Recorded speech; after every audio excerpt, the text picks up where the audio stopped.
Good morning, Mohan sir. Very good morning, Professor. Good morning. Welcome to this morning session of today's. Yeah. Good morning, all dear participants. Today's session will be delivered by Mr. P. Mohan. He is Senior Data Scientist at Tech Mahindra, Hyderabad. He is having total 17 years of research experience, industrial and academic experience. He is working as advisor at Smart Beach company at Hyderabad. He is also working as visiting mentor for Bhel Corporate R&D Hyderabad, Symbiosis International University, VIT Chennai, and also for SRM University Chennai. So I think will be benefited as much as possible from Mr. Mohan sir from today's session, and have a great learning time ahead, all dear participants. Mohan sir, you may start, I think. Yeah. Thank you, Dr. Latika, for the introduction, and very good morning to all participants, organizers, SmartBridge host, co-win sponsor. So here I go. I take the privilege to discuss on this platform of this day with you all the most happening concepts of the data science umbrella of the artificial intelligence, the Keras framework. Hope I'm audible to everyone. Yes, sir, you are audible. Fine. I'll just share my screen and then we go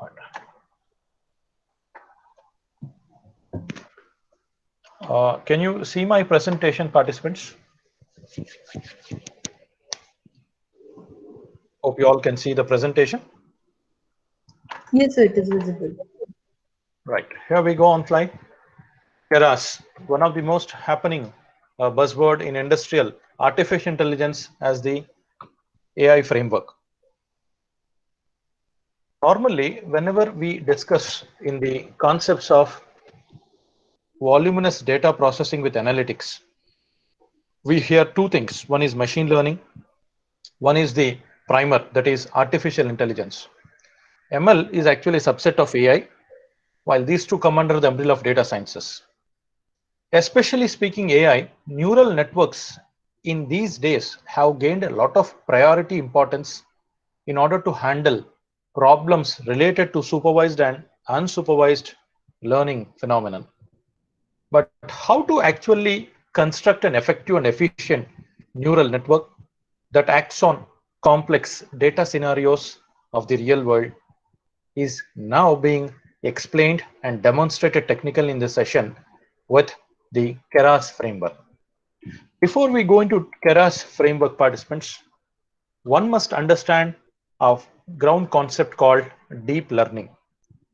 A subset of machine learning is called deep learning, which enables an AI scientist, ML engineer, to develop sophisticated and more complex neural nets by embedding multiple data processing layers.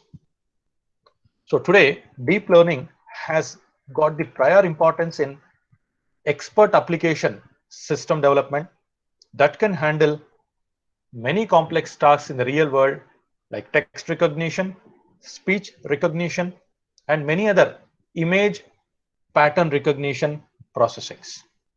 A general look and feel of the neural network constructed artificially, technically we call artificial neural network, what you all can see on the right side of the screen, starts with the input layer having a set of input nodes. The circles that you see in the input layer represent a set of data nodes.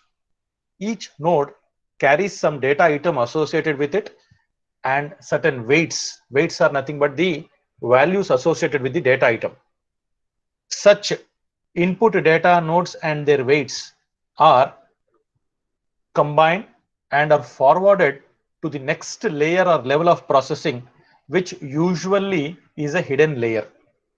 A hidden layer is also some sort of data processing layer that might encompass other data items. To begin with, a user must identify the most important or initial data items that must be put in the input layer. The rest of the data items in your problem statement research data set can be held in the hidden layers. Now this, you see the complex arrows which indicate direction of data travel forward. So the forward arrow from an input layer to the hidden layer is an indication that your data from a particular data node is propagating, traveling forward to the subsequent hidden layers on a multiple iteration basis. It's not one-way straightforward travel. You can see data from one node is being propagating to several other nodes in the hidden layers. Then a question that arises in mind of a researcher is there a definite necessity for the researcher or the architect to develop such a complex, robust neural network? If developed so, is there any benefit? Yes. We are living in the age of big data. Big data is characterized by volumes, varieties, velocities of growing data, and the biasedness, that is veracity.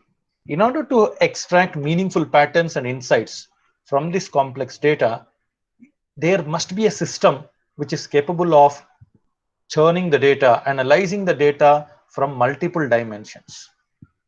Thus, the concept of neural networks is now a need of the hour. Finally, the interconnected data processing workflows are finally confining at or converging at an output layer. Thus, input from different nodes interacted, iterated parallelly shall arrive at as output as a single output. The so-called generated output, the output layer, is the definite outcome that was actual outcome proposed by the researcher. Now, in order to construct such complex neural network architecture, there is one good framework proposed called Keras. So keeping it simple, we can say Keras is actually an industrial AI-based framework which allows us to create neural network models. Let's go deeper and dig facts about what is Keras and why it is required. Firstly, Keras is a basic library which was written in one of the world's recognized programming language called Python, a well-suited programming language for web application development and mostly suited for data science application development. So this Keras fits into the neural network library of Python. It's very simple initiative and very quick to use. But before starting Keras, you must have certain prerequisites, knowledge of the prerequisites and able to use those prerequisites, which include libraries such as TensorFlow, Theano, and CNTK. It is yet another neural network library developed by Microsoft. Now, Keras, why we require this essentially? In order to handle complex data environments such as volumes of data and particularly data which is unstructured in nature, like the text data or the image oriented data or some other kind of audio or video data where there is no proper format of it over a time period, we do require a solid framework like Keras. It's very simple to construct, it's modular, and one can develop large varieties of predictive descriptive models using Keras because of its simplicity. These are all the technical reasons behind world is going crazy around using Keras for building AI-based intelligent models. Let's see the backend architecture of Keras. At its back, Keras operates with the power of TensorFlow, Theano, and CNTK. So TensorFlow is a library which is built on top of a library called NumPy in Python, numeric Python. Most of the world's data is numeric participants, right? Most of the world's data, like our body ailment data, like our blood pressure, our height, weight, age, every data item associated with our human body is numeric. Stock market is numeric. Every other data item is numeric. Apart from numeric, we also have other non-numeric data like gender, marital status, educational background, which are non-numeric. These are called categorical data. TensorFlow and Theano libraries mostly handle the infinitely growing numeric data quantities. So Keras lays its foundation on these two essential libraries. Without TensorFlow, you cannot run Keras. Now let's see the trend going on Keras in the market. Over a period of 3 to 5 years, there are different neural network libraries that have gained a lot of importance, starting from TensorFlow, one of the most important AI library developed by Google, followed by Keras and many others. Keras is now trying to overtake parallelly with TensorFlow, because without TensorFlow it cannot work. So both are interdependent to work with each other, while TensorFlow can work independently.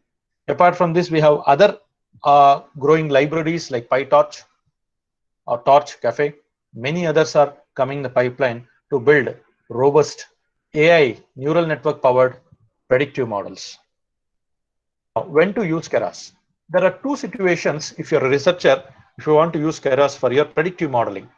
The first situation is if you're a beginner and want to quickly develop and implement a very good predictive model for your research data, we recommend you to go ahead with Python programming language with the Keras library. It's very easy and quick to start to see the magic that this Keras framework does.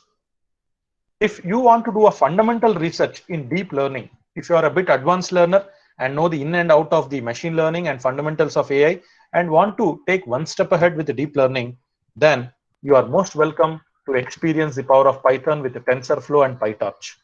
So for each data experiment in research, fundamental, applied, exploratory, or exponential, empirical, Python with AI libraries are the most important platform. Now, let's see an in-depth introduction to Keras. How to begin? What is the design framework?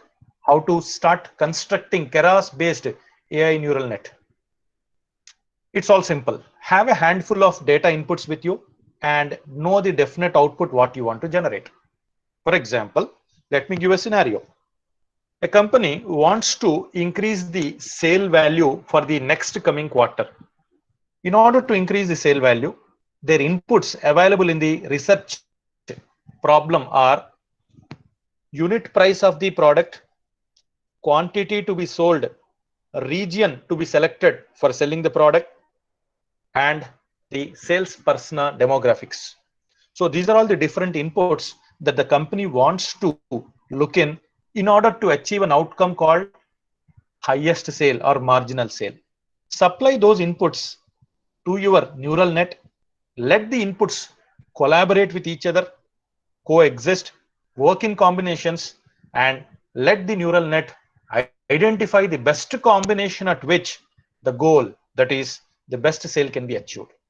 To achieve this research practically, let's construct a neural net by stating the input layer with the abundant available inputs. So at the input layer, what kind of variables shall we put in input layer? For determining sale participants, can anybody tell me, out of the variables in your research statement like price or the unit price, quantity, number of units sold, quality, geographical location, what of the among these variables do you think is the most influencing variable on the sales? Anybody? Which variable do you think might be the most influencing variable? You can put it in the chat. I can see your chat. Participants can throw light on the question. Which do you think might be the most impacting variable on the sales outcome? I repeat the inputs: price, quantity, the quality of the product being rated, and the region in which you are selling the product. So which do you think might be the most impacting variable on the sales outcome? Do you think is it the price? Is the quantity? Yes, some says it is quantity, while some thinks it is price, while other thinks it is quality. Can I take like this by considering all your suggestions? All variables are important for me. All variables are important, right? So there is a lot of bias going on. Price says that I will influence sales. Quality says I am the master in determining the outcome, while quantity says if you sell me more in quantity, you'll get more profit. So each variable collides with other input variable in the research problem, causing a chaos for the researcher to determine how to find out the best sales with what variable. In such a case, an iterative architecture like a neural net is the most recommended paradigm to determine the outcome correctly. So participants, let's take a further look at how to implement the Keras technically by step by step. It is a 4-step process for your information. First, acquire your research data for analysis through your data collection methods. So prepare the data set. Once the data set is correct, complete and clean, split your data set into training part and test part. The training part is the one that you are going to feed to the neural network as input. Data processing, learning, knowledge learning patterns are carried out by the neural network algorithm on your training data set. Such a knowledge prediction shall be applied and evaluated on the test data, that is the unseen data. In the journey, you have to create a neural network by adding several layers. These layers include the input layer, hidden layers. The number of hidden layers depends on the complexity of the problem that you are addressing. You may go with a single hidden layer or 2 or 3 or multiple hidden layers. Finally, all these will be compiled and a predictive model will be developed using neural network algorithm on the training data by keeping two most important points in mind. One is the ability to process the data fastly. The speed of processing in the neural network is an ultimate benefit, while reducing the error. What is meant by error? Technically, error is defined as the deviation between an observed value and a predicted value. Observed value is the value that lies in the real world, or other name is actual value, while predicted value is the value generated by your neural network model. If the predicted matches with the actual, then your neural network is set to work intelligently. But not always. Even after a great care, even after a lot of efforts, even after the infinite iterations that happen within the nodes of the neural net, sometimes the predictions generated by the network model might not match exactly with the observed values. But a definite assurance can be given. Unlike the conventional machine learning algorithms like regression and classification, neural network based AI algorithms do a lot of data churning, data analysis in depth because of the infinite iterations that are carried out back and forth. Hence, the major goal moving research analysis with Keras and AI is to reduce the processing time on voluminous data while minimizing the error rate. That is, cut down the error and make sure the predictions generated by the network model or the artificial neural network matches with the observed values. Finally, when you are sure, when you are satisfied with the metrics include accuracy, that is the performance of the network model. And if you're satisfied, then you can deploy that so-called created network model and run it on test data and ensure that the network model learns the test data in a great manner, the way that it learned on training data. Once you are sufficiently and evaluating the model on test data, then you can deploy the neural network on the incoming new data or the future data. So this is at the outset a comprehensive picture of implementation of the Keras framework for developing AI-based predictive models. Let's go ahead and dig deeper, understand the layers inside. Keras comes with several layers. At the very first, you have to start with an input layer, participants. Technically, this input layer is called sequential layer. That is the first step to start. You have to initialize the network neural net by creating the input layer called sequential. Keras has inbuilt a sequential layer that we can initialize. Apart from the sequential layer, there are internal layers within the net, technically called dense layers.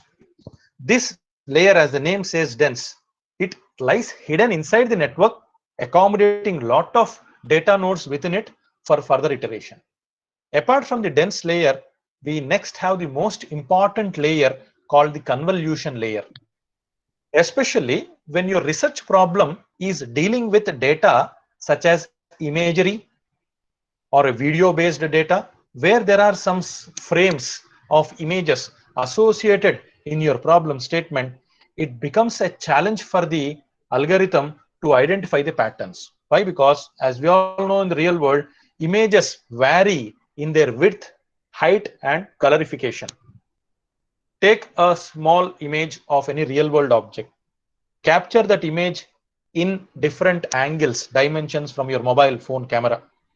When you pass these input images to a neural network, your goal as a researcher must be let whatever is the dimension of the image in terms of width, height, and the color, let it be black and white gray image or a color. Still, the neural net must be able to identify the particular image and predict in the output what is that image. During learning stage, imagine, or during the training stage or the phase, if the neural net learns an image as X, and tomorrow if you give the same image X in black and white color, still it should recognize the image as X only, irrespective of the colorification. In order to do so, the convolution layer plays a very important role. Convolutions represent a tiny representation of the image pixels that are extracted from the pattern and are represented as a mathematical matrix. Images are also defined in mathematical operation, like the presence or absence of a pixel is denoted by either 1 or 0 in computer graphics. Then pooling layer. Several image pixels are extracted during the learning phase by the neural net, but before determining their output, they must be pooled collectively. And the dropout layer, which actually is for regularization to avoid overfitting. Sometimes the neural nets become so crazy that they learn something advanced or unnecessarily, which they are not intended for. That means they learn too many patterns, unfortunately, and at the end of the output prediction, they might deviate from the actual. Such a phenomenon is called overfitting. No predictive model on a conventional basis or an AI based advanced basis should end up in overfitting. That is, the image learned during training was something, image predicted at the end of the evaluation was something. That would end up in chaos. Hence, dropout layers will use for regularization to maintain consistency during the learning phase. These are all the different layers, participants, that we have in construction of a artificial neural net. I'll speak on this Python project code once I start running the Python live session. But I want you people to understand some other basic concepts. Now coming to loss functions and optimization. See, we human in our daily life, we see many objects around us with our eyes. Sometimes we recognize those objects based on the learning that we had in the past. Sometimes we also may not be able to recognize an object which was learned earlier. Such a type of knowledge deviation technically is called knowledge loss. In order to make the prediction accurate, in order to make the neural network model more and more performing accurately, AI Keras encompasses one function called loss function.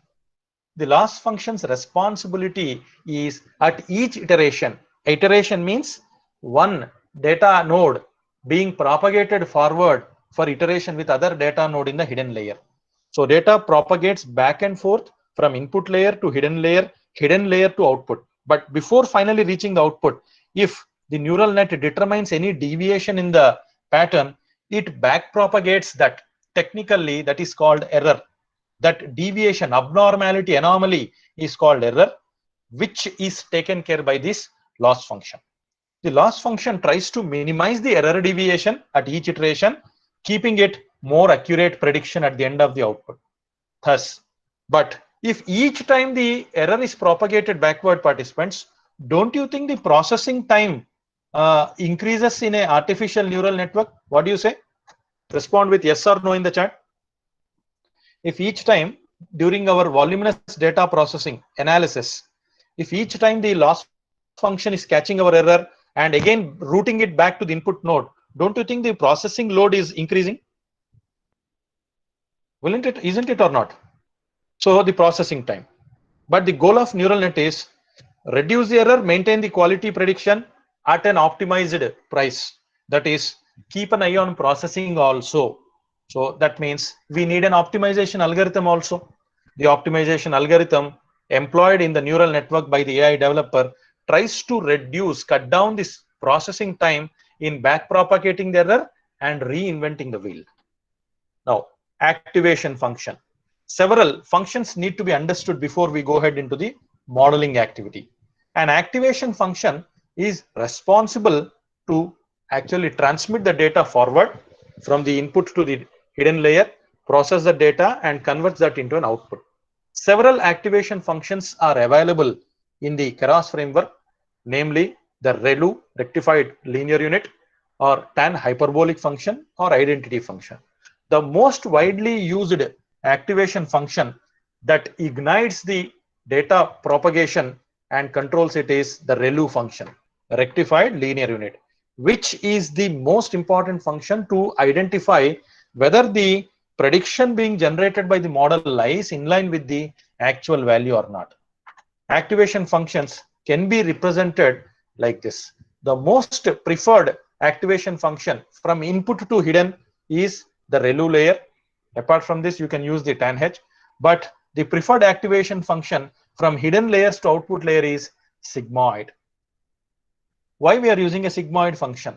Why not a linear function? Is in real world, most of the outcomes are a probability, participants. Most of the outcomes are probability.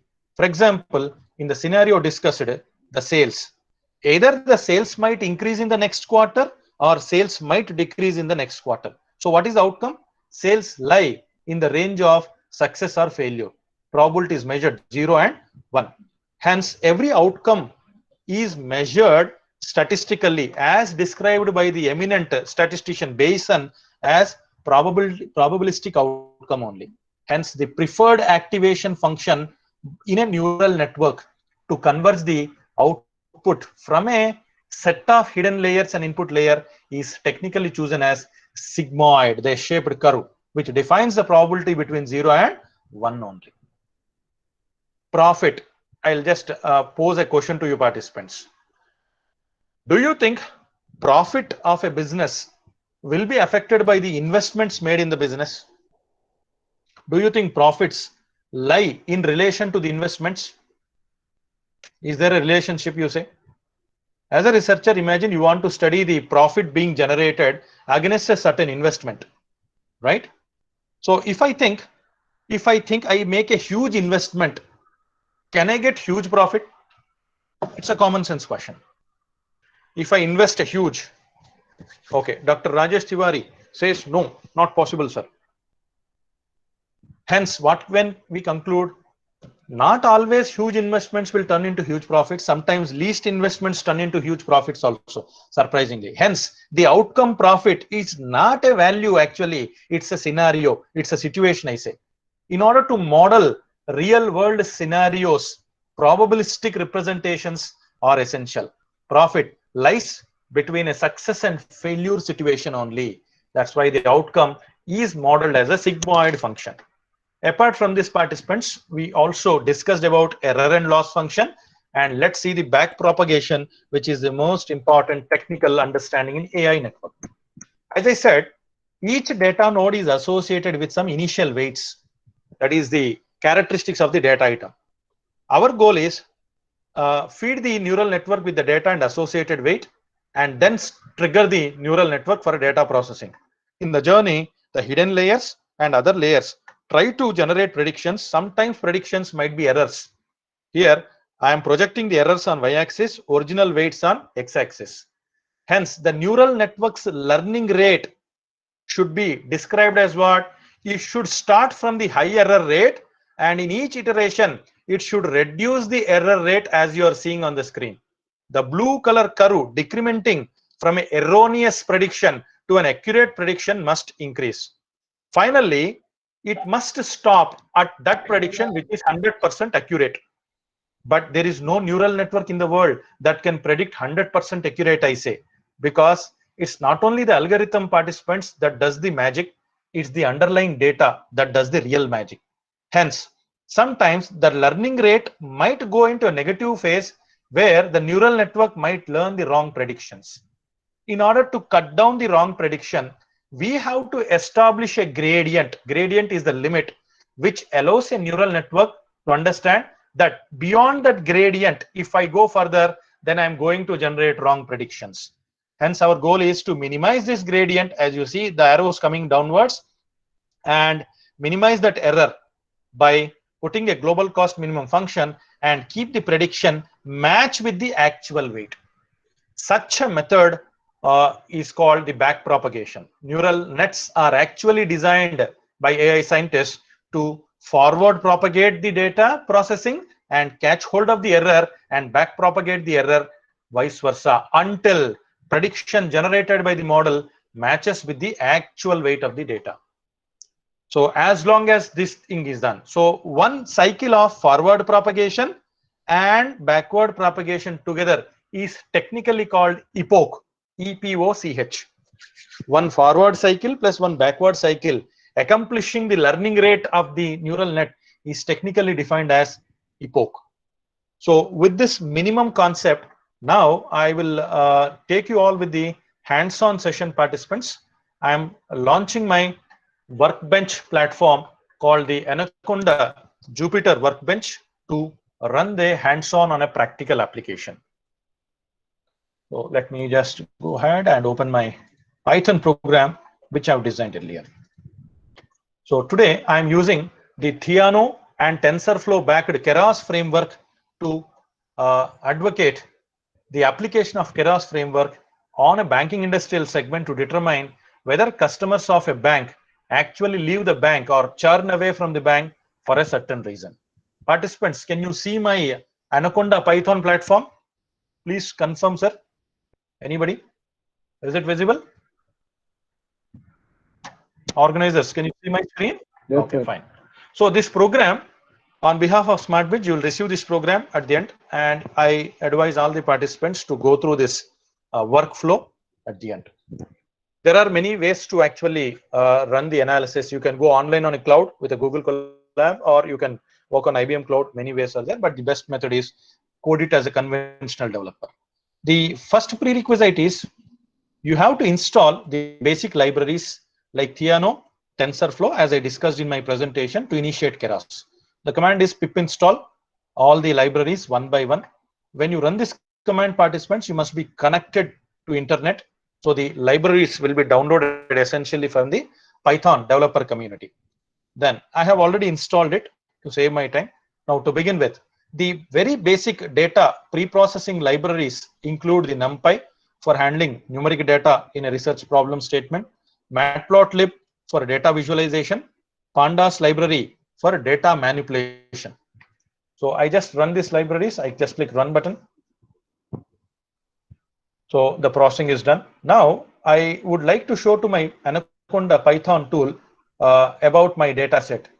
My data set is currently a CSV format file named churn modeling, which I was made available in this location on my computer. So import the OS package, which allows you to change the directory location, or you might shift to your current working directory. So run the command. Then I will read entire my raw data into Python tool using the read_CSV function, which is available in the Pandas library. For each library, you are creating one alias. For example, import NumPy as NP. Here NP is an alias for the NumPy library throughout the program. PD is the alias for Pandas library throughout the program. So we will call the read CSV function from the Pandas library and we will run it. Entire data is now stored in the object called churn. Python is an object-oriented programming language. All the data are stored as real-world objects. Now I run it. Now participants, you can see the data here clearly.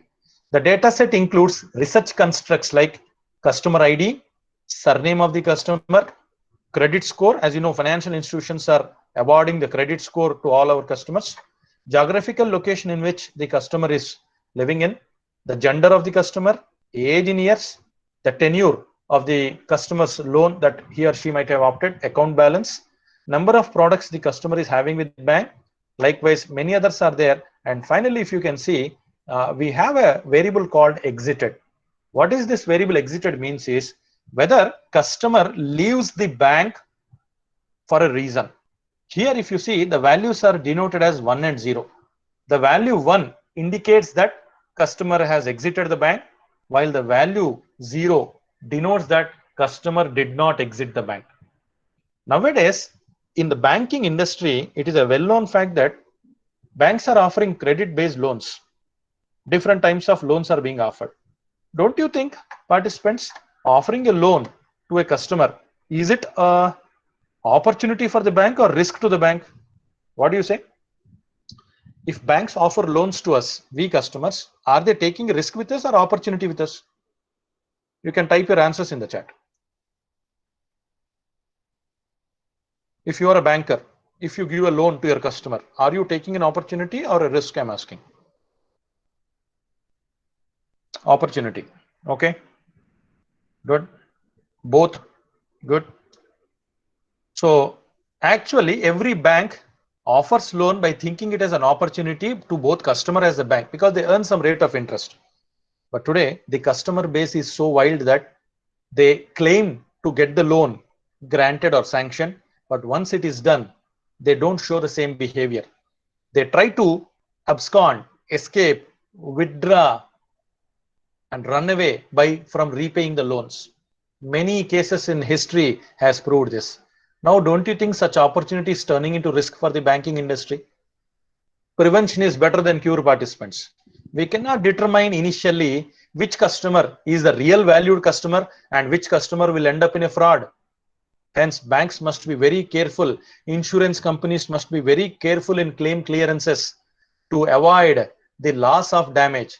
That's why today with analytics, we develop credit risk modeling, fraud and risk detection models for banking and insurance financial industry. So one such project we are working today, participants, which includes the beauty of understanding when a customer leaves a bank from the database. So the next command is columns command. The columns command in Python, as you can see, it is displaying the names of all columns and the data types. Now, before we actually develop a neural network model for this data set, participants, we'll first try to understand the feature engineering. Feature engineering is one of the most important framework in AI, which allows a researcher to distinguish or differentiate between predictors in the data set and the target variable in the data set. Today, our research problem statement says that let us study which type of customers are exiting the bank, which of them don't. And don't you think, which input variables do you think might be the reason for the customer's exit? Look at the preview of the data set, participants. Do you think those customers who have a poor credit score, do you think they might leave the bank? Do you think credit score might have any impact on the exit status of the customer from the bank? What do you say? Do you think credit score might have any impact? Can we think like this?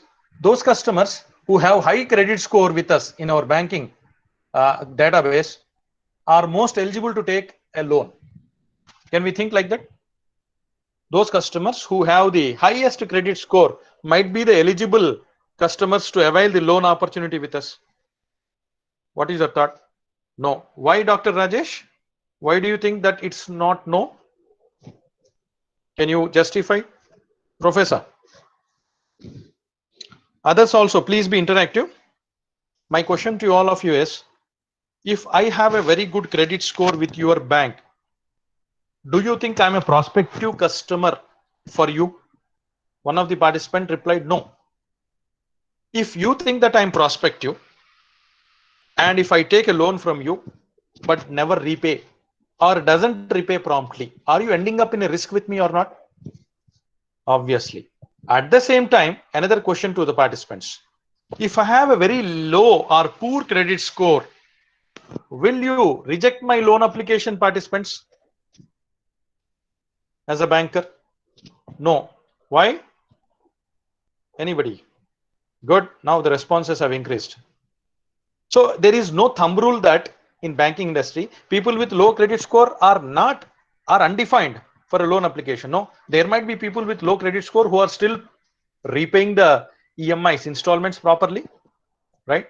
Hence, every data item must be inspected, audited properly to make a right decision, because an improper decision might end up in either gaining an invalid customer or losing a valuable customer also. Either way, the opportunity is ready to turn up into a risk. That's why we do a lot of exploratory, analysis, and modeling. So let's divide the data set into features and labels. What I do is I'll try to exclude the first column, two columns, the three columns like row number, customer ID, surname. I think these variables, these research parameters might not be of great importance in the study. So I consider that variables starting from credit score, geographical location, gender, these might be the variables that will affect our exit status. Normally, Python is a zero indexing language. The row numbers and column numbers start with 0. So customer ID, row number 0, customer ID is 1, surname is in column 2, credit score is in which column, participants? If you start row number at 0th column, credit scores column number is what? It is 3. 0, 1, 2, 3. Hence, to feed the data to neural network, you must start with column number starting from 3 and end it till the end. The last column exited, its column number is 13. So using the ILOC command, index on location, we are trying to extract the data values of the columns numbered from 3 to 13, and the value before the colon indicates rows. Normal syntax of the ILOC is you have row index colon column index, row index colon column index. These are the values that we have. For column indexes, we have chosen the range as 3 to 13. Why? Because the first columns we are all unique columns. We don't want them in analysis. If I didn't mention any row index, participants, what you should understand, the row index I didn't mention in the code. By default, all rows of columns spreading from 3 to 13. So this statement indicates that Python extract all the data values of the columns spanning from column 3 to 13. So these are the features. Now the output variable that is exited is at the 13th column. If you see the data set, the output variable is at which column, participants? It is at the 13th column. So I copy that last column values into the y variable. X denotes all input features, y denotes all output values. So let's run this command, and okay, let me remove this syntax and run it again.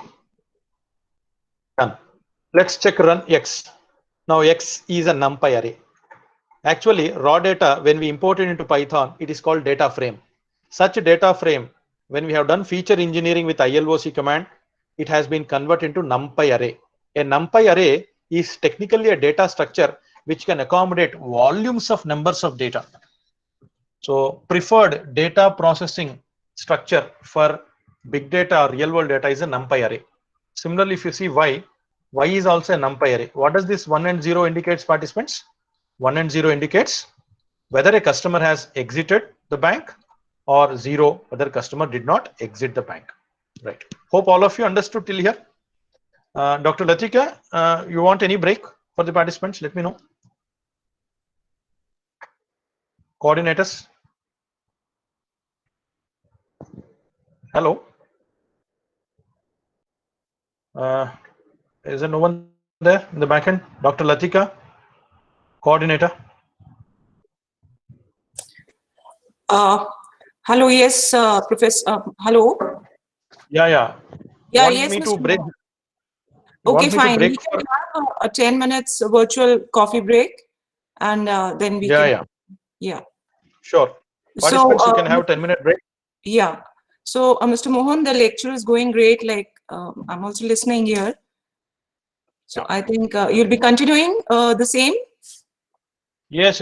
After the break, I'll be continuing the model, practically showing the prediction also. So probably we can join at 11:30 or Yes. you say? 11:30. 11:30 is fine. Okay, fine. Yes. Okay then. Okay. I'll stay back in the meeting. I'll resume back at 11:30. Yeah. Okay, fine, sir.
Welcome back, participants.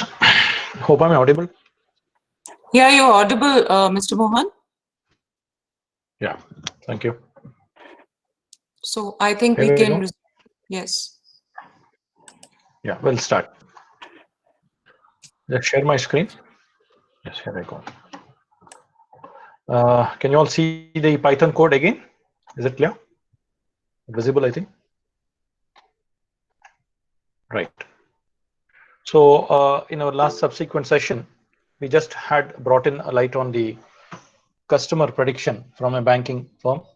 So we could extract the data, explore the data, feature engineer the data. Now let us try to add more pre-processing activity to this project. If you carefully observe the data, once again, participants, this data is a mixture of categorical data items like geography, gender, and continuous variable items like tenure, age, balance, salary. These are all it is a mix of categorical and continuous variables. Normally, any research data set might be a heterogeneous mixture of all these things. Look at the output variable exited. The values associated with the exited variable are 1 and 0.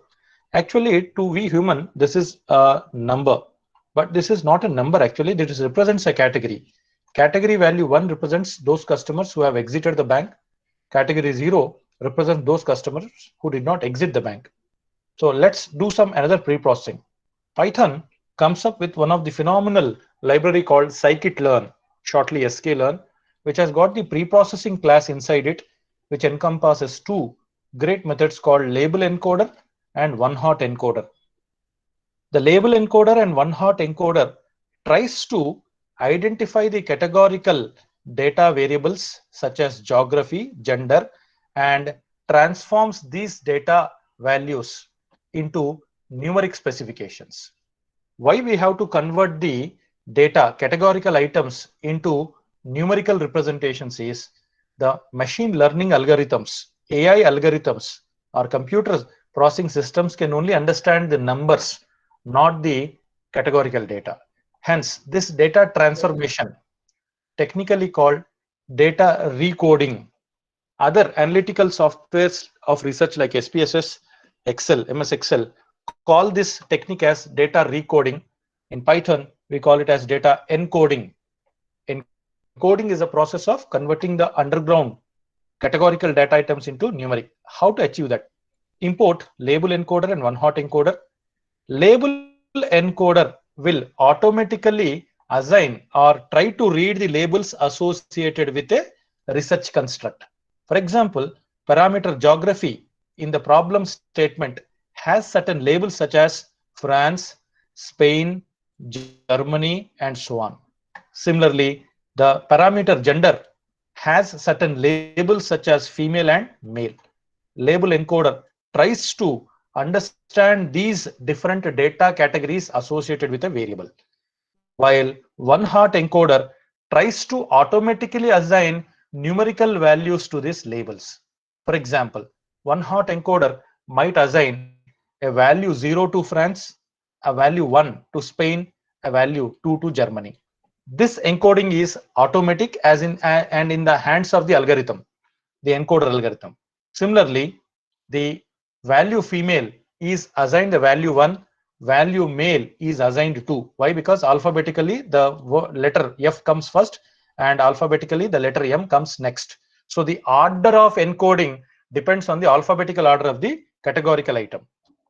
So when I run this encoding, participants, we first try to understand the labels, then assign the numerical values, and then transform the data using fit_transform function.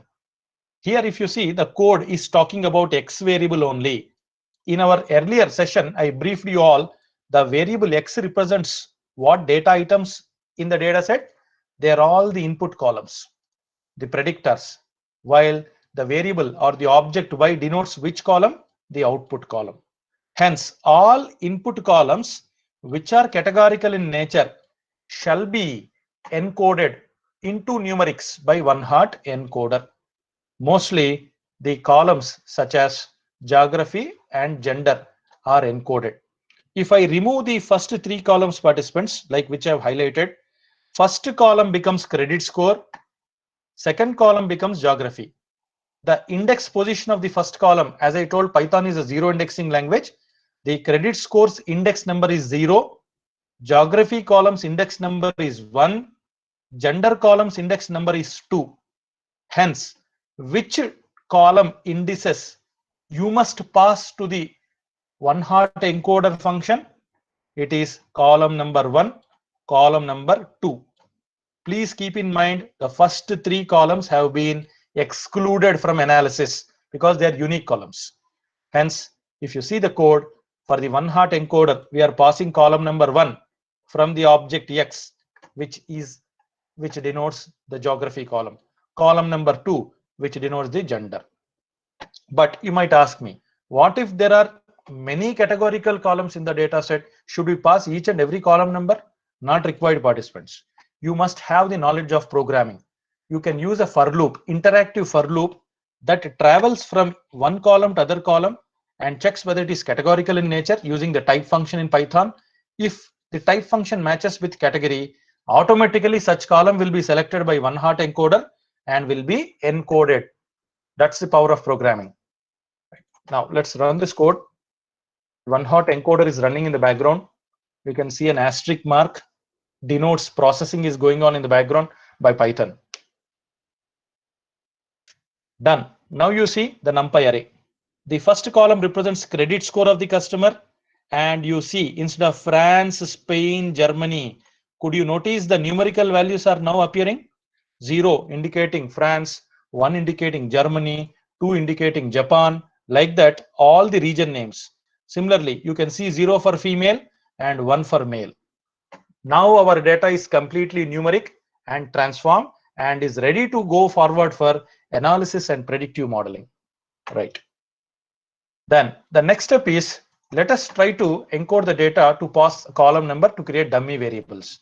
Mostly in research, instead of transforming the underground data, like rather than overriding the original data with numbers, a better approach is add one dummy variable at the end of the columns.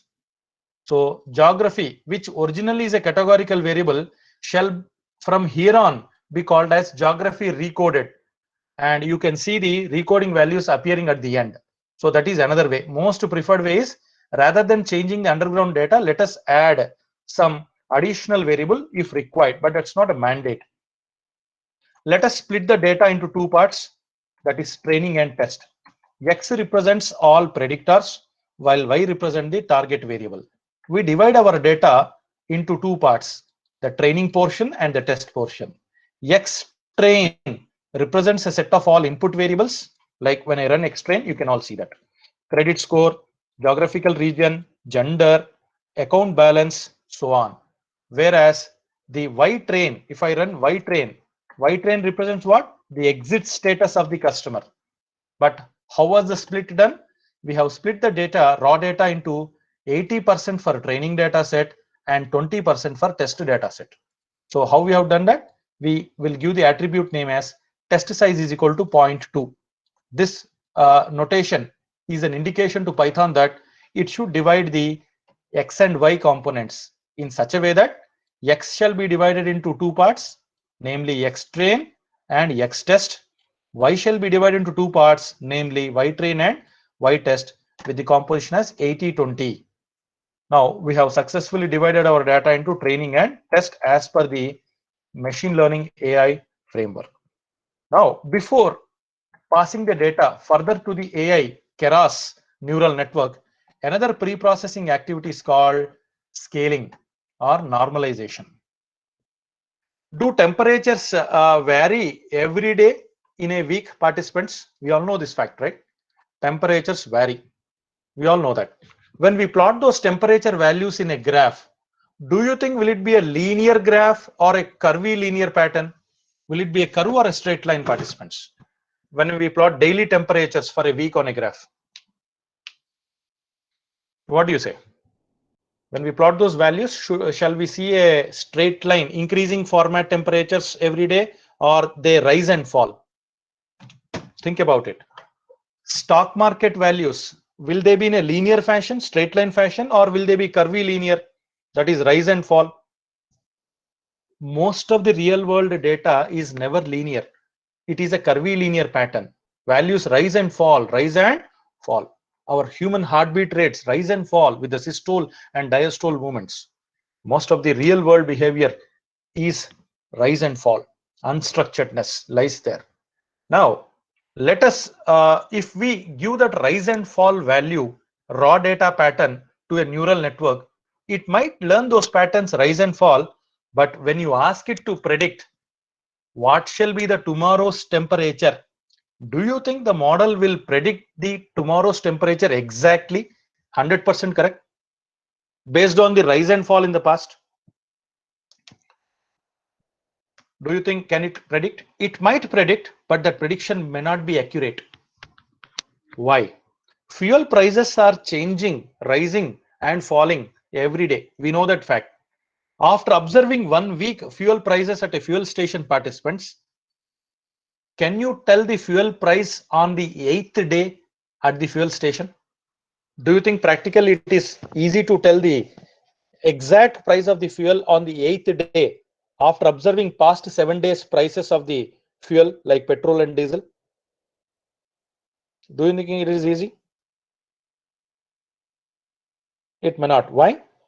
Because as a researcher, our observations might get biased.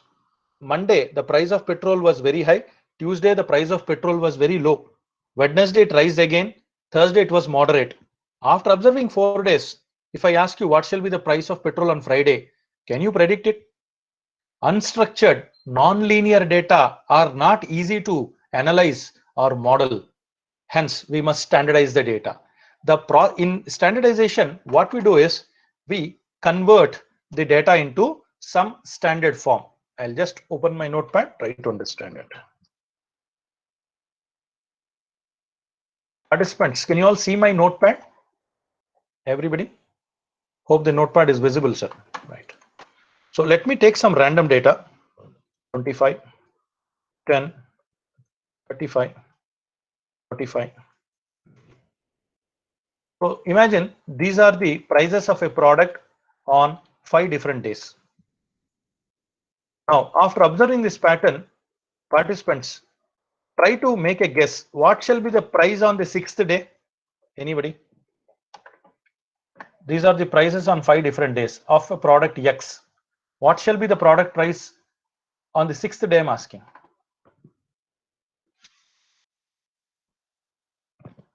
As a human psychology, we say that from the 2nd day to the 4th day, there is an increasing trend. There is an increasing pattern of the price. So can we take it like this? On the 6th day, definitely the product price is going to increase. May not be that high, but at least by 10 units. Because I found some seasonality, some trend is being found here. 10 units increase is found, so I predict 60. So that is the human analysis. But in real world, on the 6th day, the price was found to be only 33 rupees. This is the reality. So where our analysis went wrong? Is it possible for a common human to analyze the rising and falling numerical changes? May not be always. In such a case, first we have to convert these raw data formats into a standard format. There are many techniques for standardization in analytical research, which includes min-max normalization. Min-max normalization. The other technique is standardization. In min-max normalization, what we do is we mathematically use a formula called x minus maximum of x divided by maximum of x minus minimum of x. So x represents, every time x represents one value. First time x is 25, second time x is 10, third time x is 35. So when I substitute these values, participants, finally my raw data will lie between 0 and 1. The calculated normalized values for the raw data will be transformed and you'll get some values lying between 0 and 1. After substituting the formula, you might get some values like this.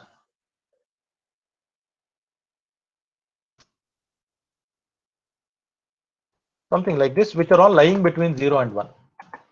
Such a technique of converting the data is called normalization, because when you plot this data on a scale, you might have a parabolic shape or a bell-shaped curve, which is one of the most important probabilistic distributions, normal probabilities.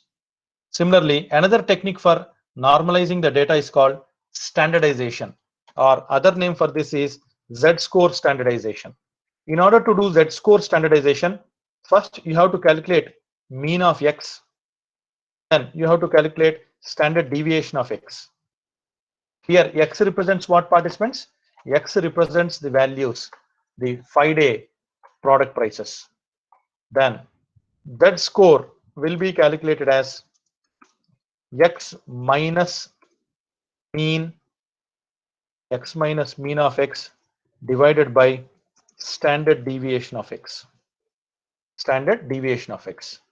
The values that we get, the Z-score values that we get, will usually range from -1 to +1 or -2 to +2.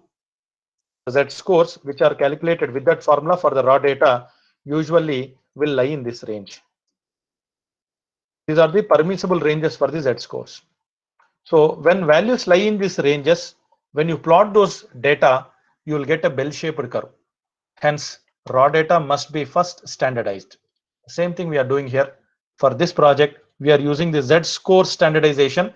The library for this is standard scaler. The method for this is standard scaler. Now, participants, when you look at the X-train data here, notice them.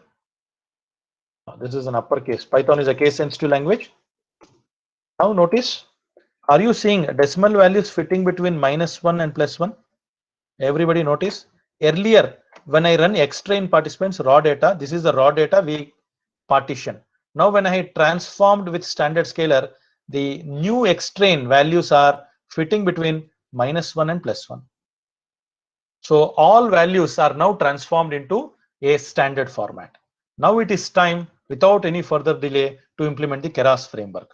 After we have installed the Keras library with pip install, let us import Keras.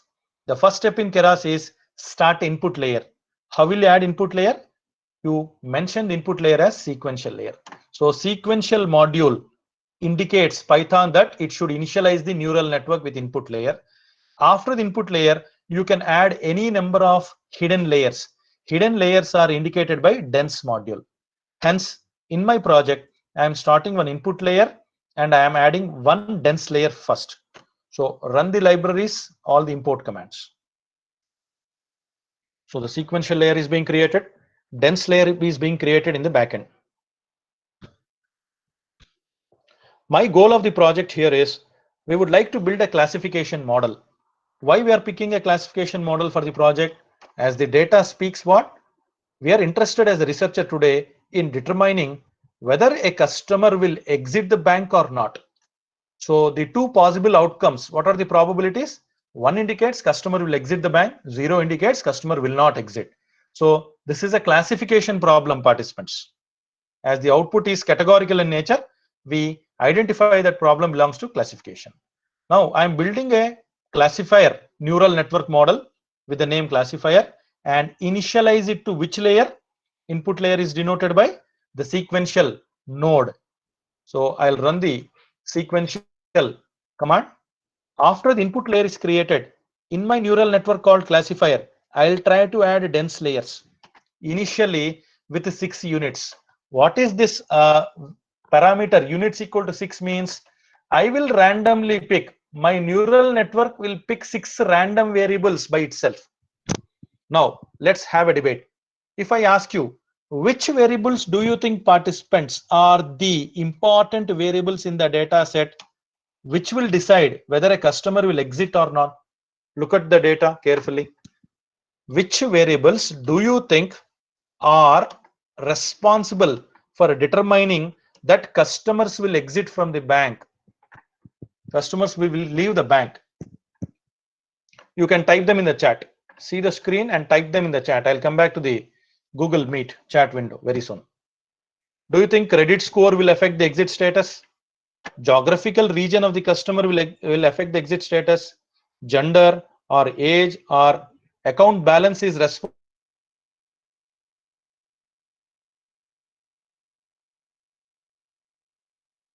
exiting. Which do you think are the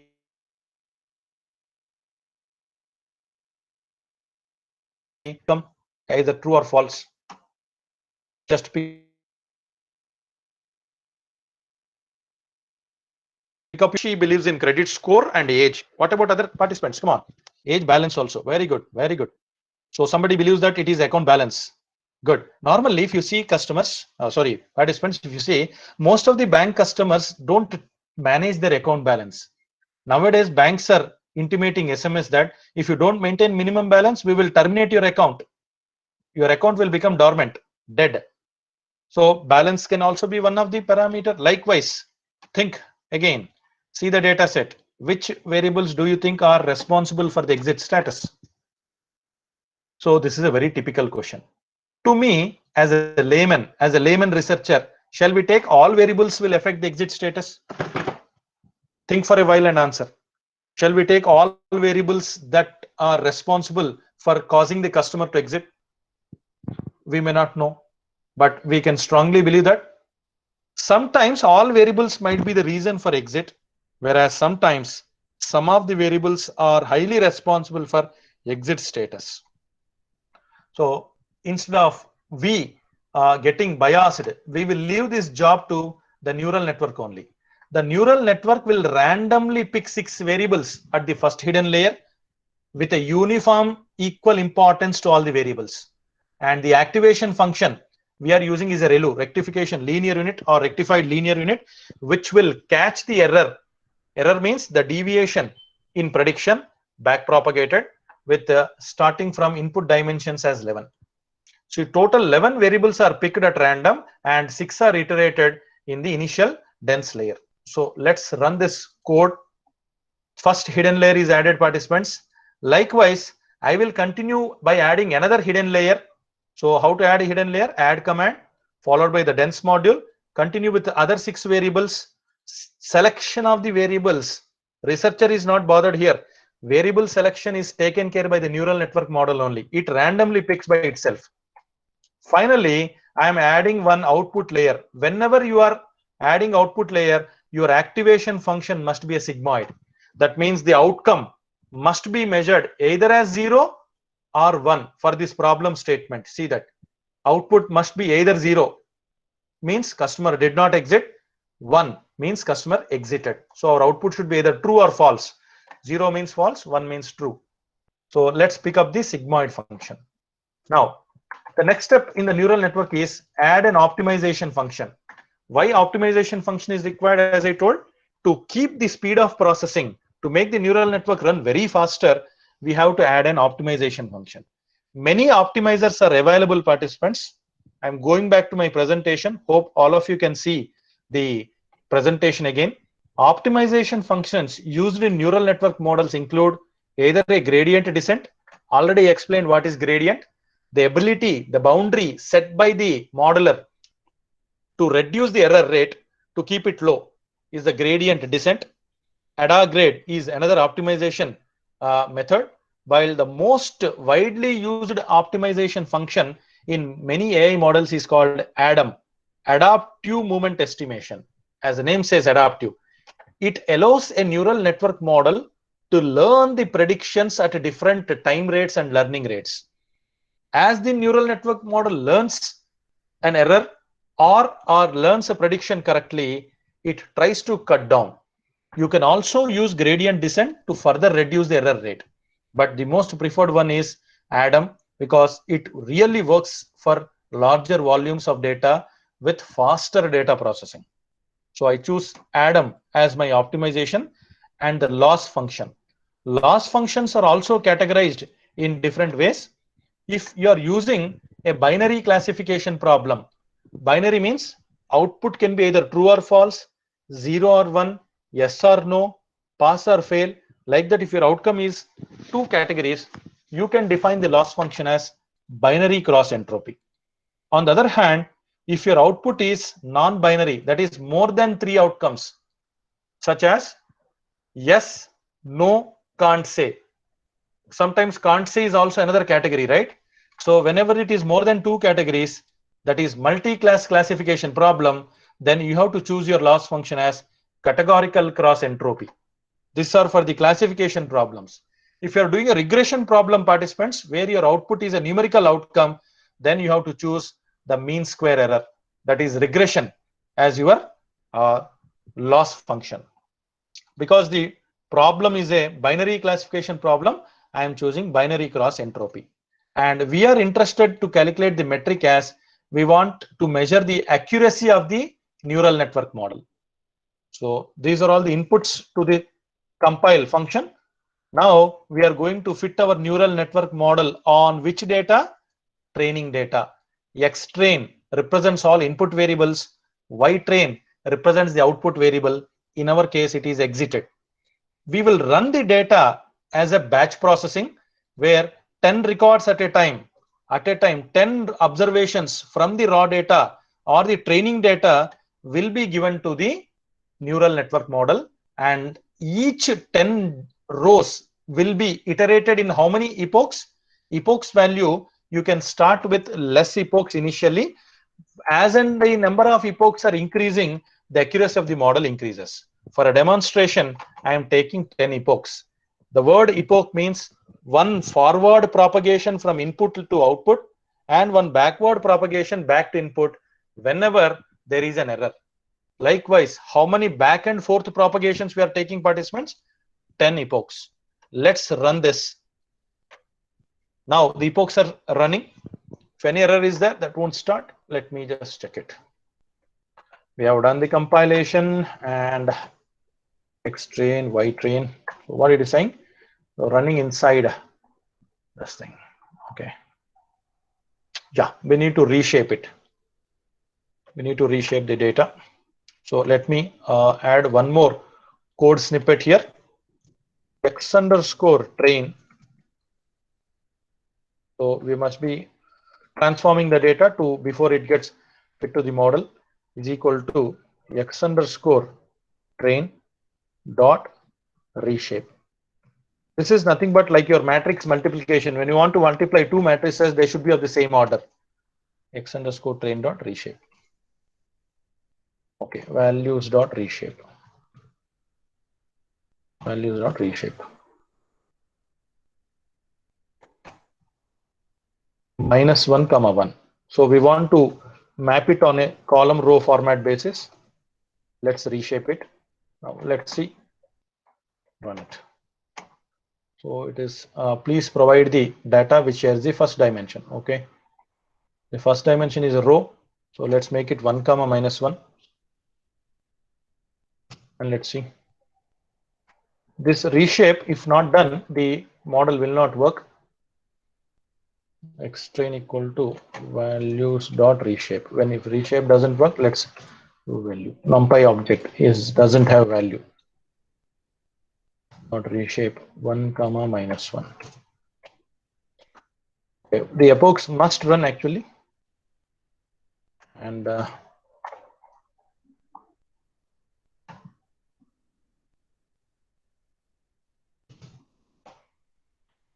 let me just check it.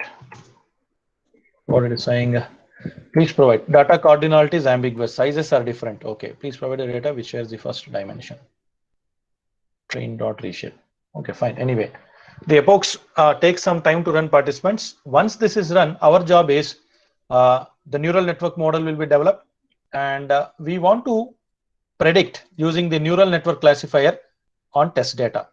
The network learns on training data and predicts on test data. Our goal is predict the probability of customer leaving the bank. Probability lies between 0 and 1, where 0 denotes failure probability, 1 denotes success probability. What is the chance that a newly coming customer will leave the bank or will stay with the bank? So probability we are measuring at 0.5, that is 50% equal chance for leaving, 50% equal chance for staying back. The predictions are generated, and to the model I am passing new data. New data means it is not in training nor in testing. It is not in training data nor in testing data. So I am passing the new values to my classifier, which was built using artificial neural network Keras framework. When I pass these values, immediately you can see that model will generate the prediction. Because the algorithm is not running due to a technical issue here, you are unable to see the prediction. But for this prediction, as I run earlier before, it will generate outcome as false. False means what, participants? What does the outcome false denote in this project? Will the new customer will leave the bank or don't leave the bank? If false is the prediction generated by the neural network model, if false is the prediction generated by the neural network model for the new data that you submitted, what should you understand? That customer will not leave the bank. That customer will not leave. If in case, if the neural network model generates a prediction as true, what should you understand, participants? That newly coming customer in the future will leave the bank. If the neural network model says it is true, it will leave. That customer will leave the bank. This is about your Keras framework in developing a highly robust predictive model for the banking firm. Right. Let me know from you. Have you any queries with this project before I go to time series quickly? Any queries from any of the participants?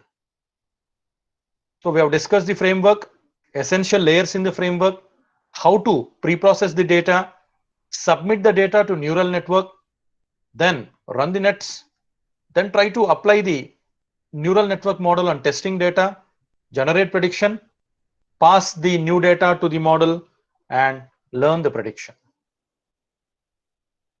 So any faculty member, any participant in this project, if you have any query or in terms of the applied research of Keras to your further research, you can raise a question. If no questions, then I'll go to time series. Coordinators, participants, anybody, if you want, you can raise, or if everything is done, clear, we'll go with time series. Okay, then, fine. If you have any doubts, you can ask at the end also, based on the time limit.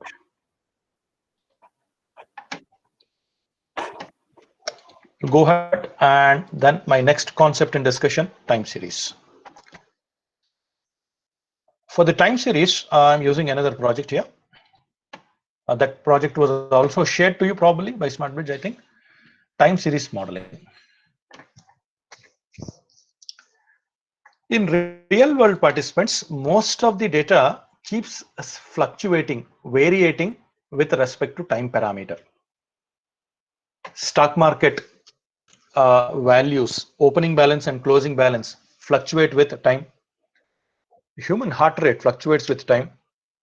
Many other real world quantities vary with time. In this case study, we are going to work out with a company which is trying to study the trends and patterns related to 3 data parameters that people might be searching online on a search engine like Google or Yahoo.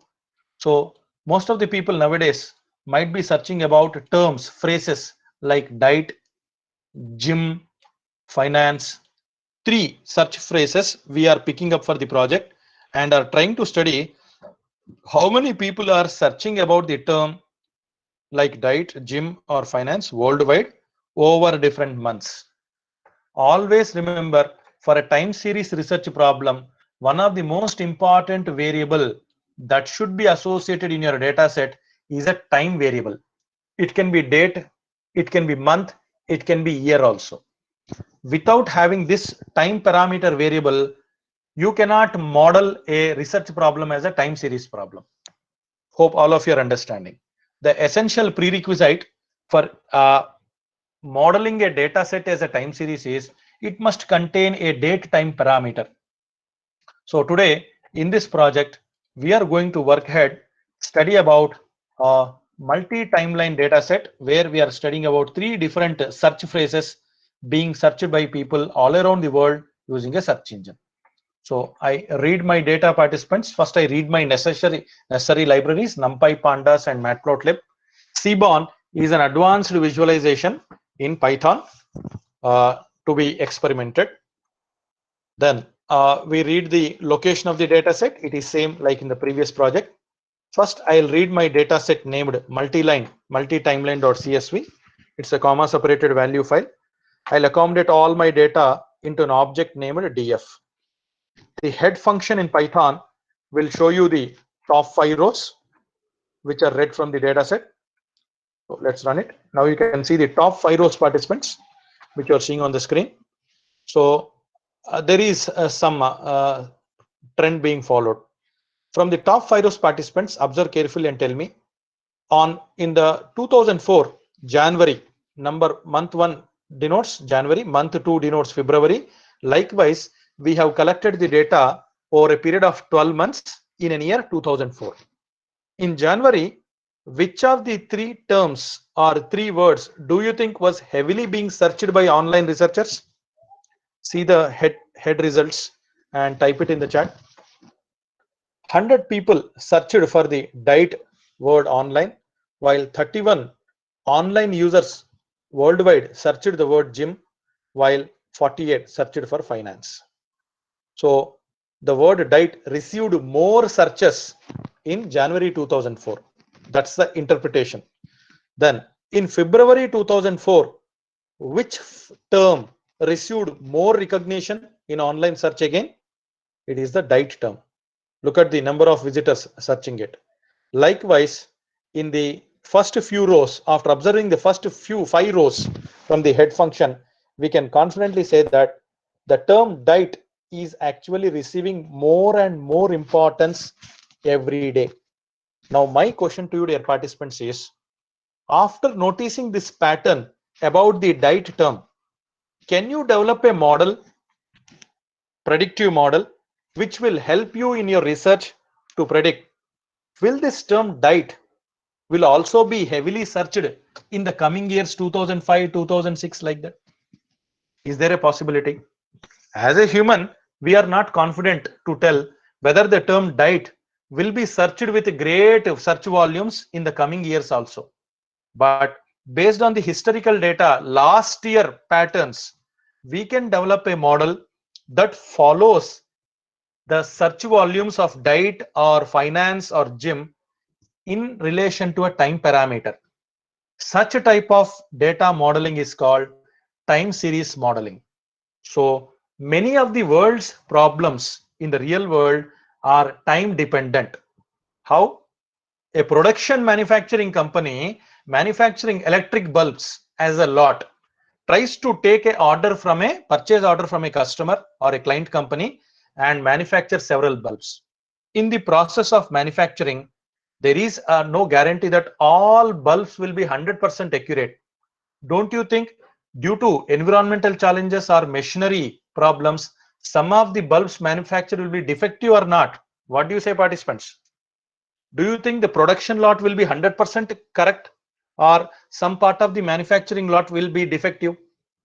Some bulbs will be produced, but they will be defective bulbs. Now, after understanding the production cycle, the next challenge that the production engineering team should keep in mind is what?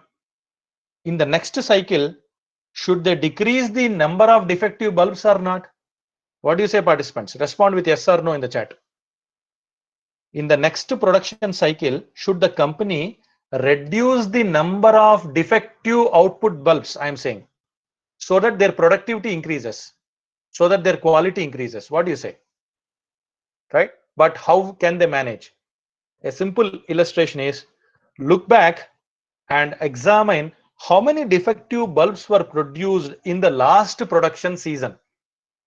Now, don't you think that production season is time dependent there or not? At that time, what was the reasons for defective bulb production? Is it machinery or improper quality of the raw material being fed to the supply chain? Many reasons are there.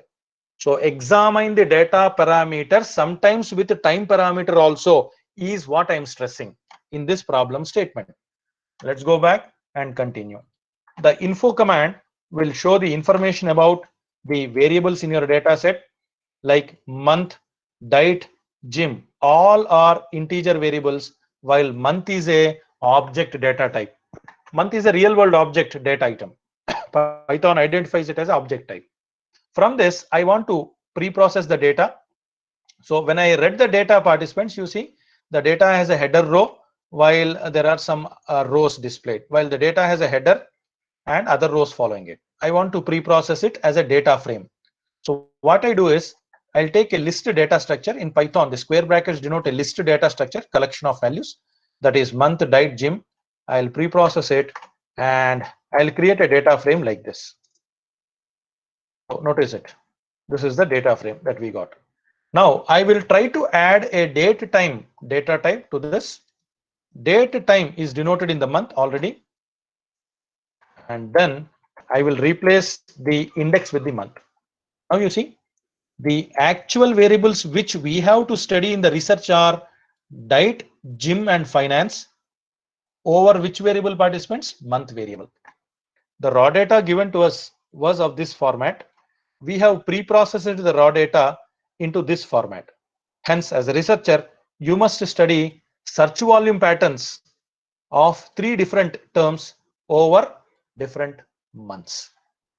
So now we have pre-processed data. Let's generate a visualization. How to generate? We have the matplot library whose alias we have created as PLT. See here, we have imported the matplotlib, which is a visualization library in Python. We are aliasing it as PLT. Let's run the PLT, and on the x-axis, I want to show the year. Actually, the column year was not mentioned in the data set. If you observe, anywhere did we mention year? No. But how come we are going to capture the year? If you see here, we have indexed our data with month as the representation. Hence, the new data is converted to year format. First day, first month of 2004. So date time format was adopted here. How? Look at the function we have used, participants. In pandas library package, we have one function called date time. When you give a month value to a date time function, that month value will be converted into year format. I repeat, whenever you give a month as an input to the date time function, the resulting month value will be transformed into an year format.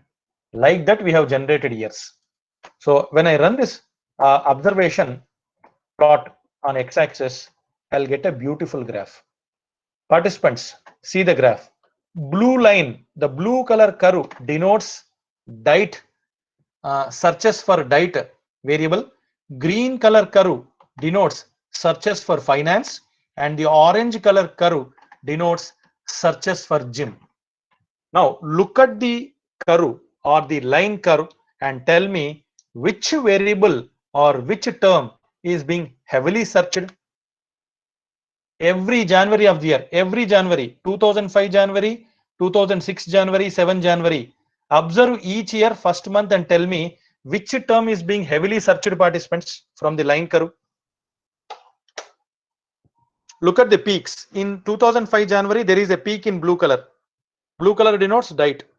In 2006, that is the next year, again January month, date term got a peak. Peak means the curve is growing. Like that, observe the trend. Until 2007, date term received lot of searches. But what happened in 2008, participants? Is the curve rising or falling for date? Look at the blue line. Blue line represents date. So what is happening to the date parameter? Is it rising or falling? Falling. Correct. That means for the last 4 years, from 2005 to 2006-7, 3 years, date term was heavily searched by Google searchers.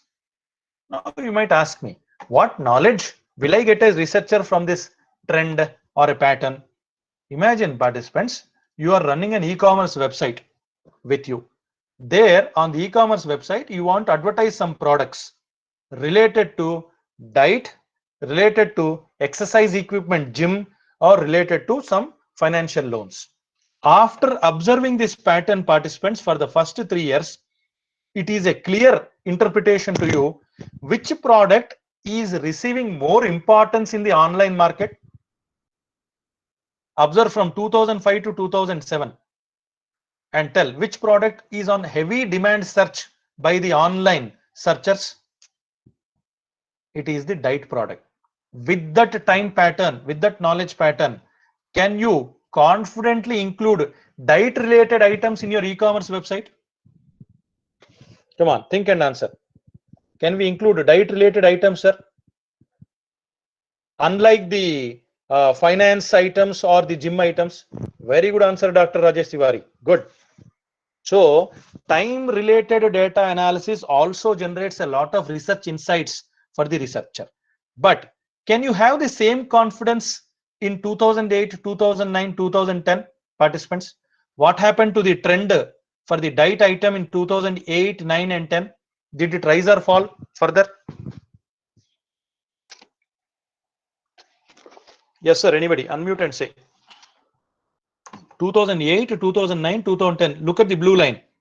Diet related searches. They have fallen. But which increased in 2008, 2009, 2010? What item Finance. increased? Very good answer. Finance. Then in your website for 2008, 9, 10, what are the items that are being heavily searched for?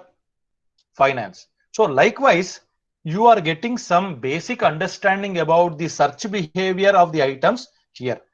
Such behavior was given from 2004 to 2017. Now participants, a challenge for all of you.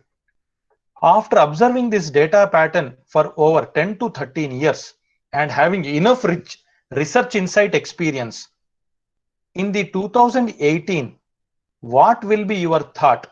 Would you advertise diet products only on your website? Would you advertise finance products on website? Or would you advertise gym or all three? Think with your common sense, analytical sense and answer. Your patterns are in front of you once again. From 2004 to 17, patterns are in front of you. After enough understanding the business, now a question what I'm asking is, for the future years, 2018, 19, 20, 20, 21, like that, which products would you recommend to be advertised in your e-commerce websites? Can you predict? Do you think as a human, is it easy to predict? We can give a try, no problem. Think that because diet received a lot of importance, our priority might go to diet. But over a period of time, diet received fell down. Again, from 2012 participants, diet received a momentum. The waves are hitting upwards. Then slowly from 2015, 16 and 17, if you see, diet went down. Which product picked up in the last 2 years? That is 2016, 17. The gym products, orange The color. gym product. Yes. Because it is continuously increasing from 2005. Yes. Madam, what's your name? Faiza. Faiza, can you tell me, shall we continue advertising gym related products for the next future 4 years? Sir, yes, because it is continuously increasing from 2005 till 2007. So we can take a risk and yes. Business is definitely risk, madam. I agree with you. Excellent answer. Now, rather than making a blind decision, let us make a decision which has a directional thinking. Rather than picking up the all three products and spending a lot of advertising effort and money, it is wise for a researcher to pick up the right item as the trend was showing upward. But some of you researchers might challenge saying that, sir, how sure are you that the so-called trend pattern for the gym, which found an upward trend in the last 4 years, how sure are you that it will go upward further? Again, the challenge rises for a researcher. Hence, for a human, it becomes unpredictable because data in real world, dear researchers, are uncertain, volatile. Hence, to address this issue, today I present with you all the time series modeling. Now, I break down my problem into individual statements. First, I want to study individually only the diet pattern participants. So I plot my line curve on diet pattern and I obtain this. I'm very happy that in 2004, it is 100 units. In 2005, it is somewhere at 65 units. It is rising, but slowly for the next 3 years, it went down, then it rised. Finally, before at 2017, I again found some small rise in the number of diet units products until 55 units. This will keep me confident that DEPTT can perform in the coming years, but I'm not confident. Now, continue with this. But observe carefully, each year January, 2005 January, first month, 2006 January, 2007 January, there is an increased demand for the DEPTT related products. Whereas in 2008 January, 2009 January, 2010 January, every year the months begin with January. That's a common sense point. The DEPTT products received a decline, downward trend. So this is somewhat a chaotic pattern. But for this, in order to reduce this abnormal trend, let us try to identify trends in time series. Technically speaking, trend represents a significant particular pattern that appears over a time window. For example, if I take the first 1 year, 2004 to 2005 participants, 2004, DEPTT was reaching 100 units on demand. 2005, how much it received? Check it from the graph and tell me. It is around 65 units. So there is some decrease in number of units, but still it is appreciable trend. But from 2005 to 2006, look at the trends. Do you find any significant increase in the DEPTT units participants? From 2005 January to 2006 January, the pattern was decreasing. But if you compare 2005 January with 2006 January, are both the patterns same or not? More or less. In 2005, we could sell 60 units of DEPTT products. In 2006 also, we could sell nearly 65 units. I mean, 65 units each. So there is no significant increase in the number of DEPTT products in both. For that, what we have to do is, now in 2007, the number of 2007 January particularly, the DEPTT curve fell down compared to 2006 and 2005. Do you agree with me? Compared to 2006 and 2005, the January sales of DEPTT products fell down. Hence, before making a decision about the future participants, time series will give an opportunity to compare the future prospect with the average of the last year's prospect. I repeat, in order to predict the future sale based on a time series pattern, as a researcher, you must first take the mean of the last two time windows. So take the mean of 2005 and 2006, compare that average with the 2007. If 2007 January sales are better than the average of 2005 and 6, then what should you understand, researchers? Yes, in 2007 also DEPTT product performed well.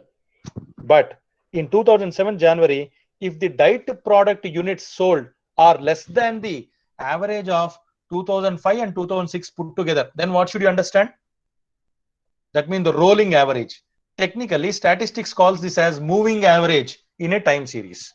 Compare the next year value with average of last 2 year values, I say. If the next year value is higher than the average of last 2 year, what should you understand, participants? I'm saying, are your sales trending upward or not? Are your sales trending upward or not? Yes. Now, for the 4th year, if you want to advocate the 4th year sales, then you should take the average of last 3 years. Likewise, every future prediction will be the average of last n-1 previous actual values. Such an algorithm in time series is called moving average, rolling averages.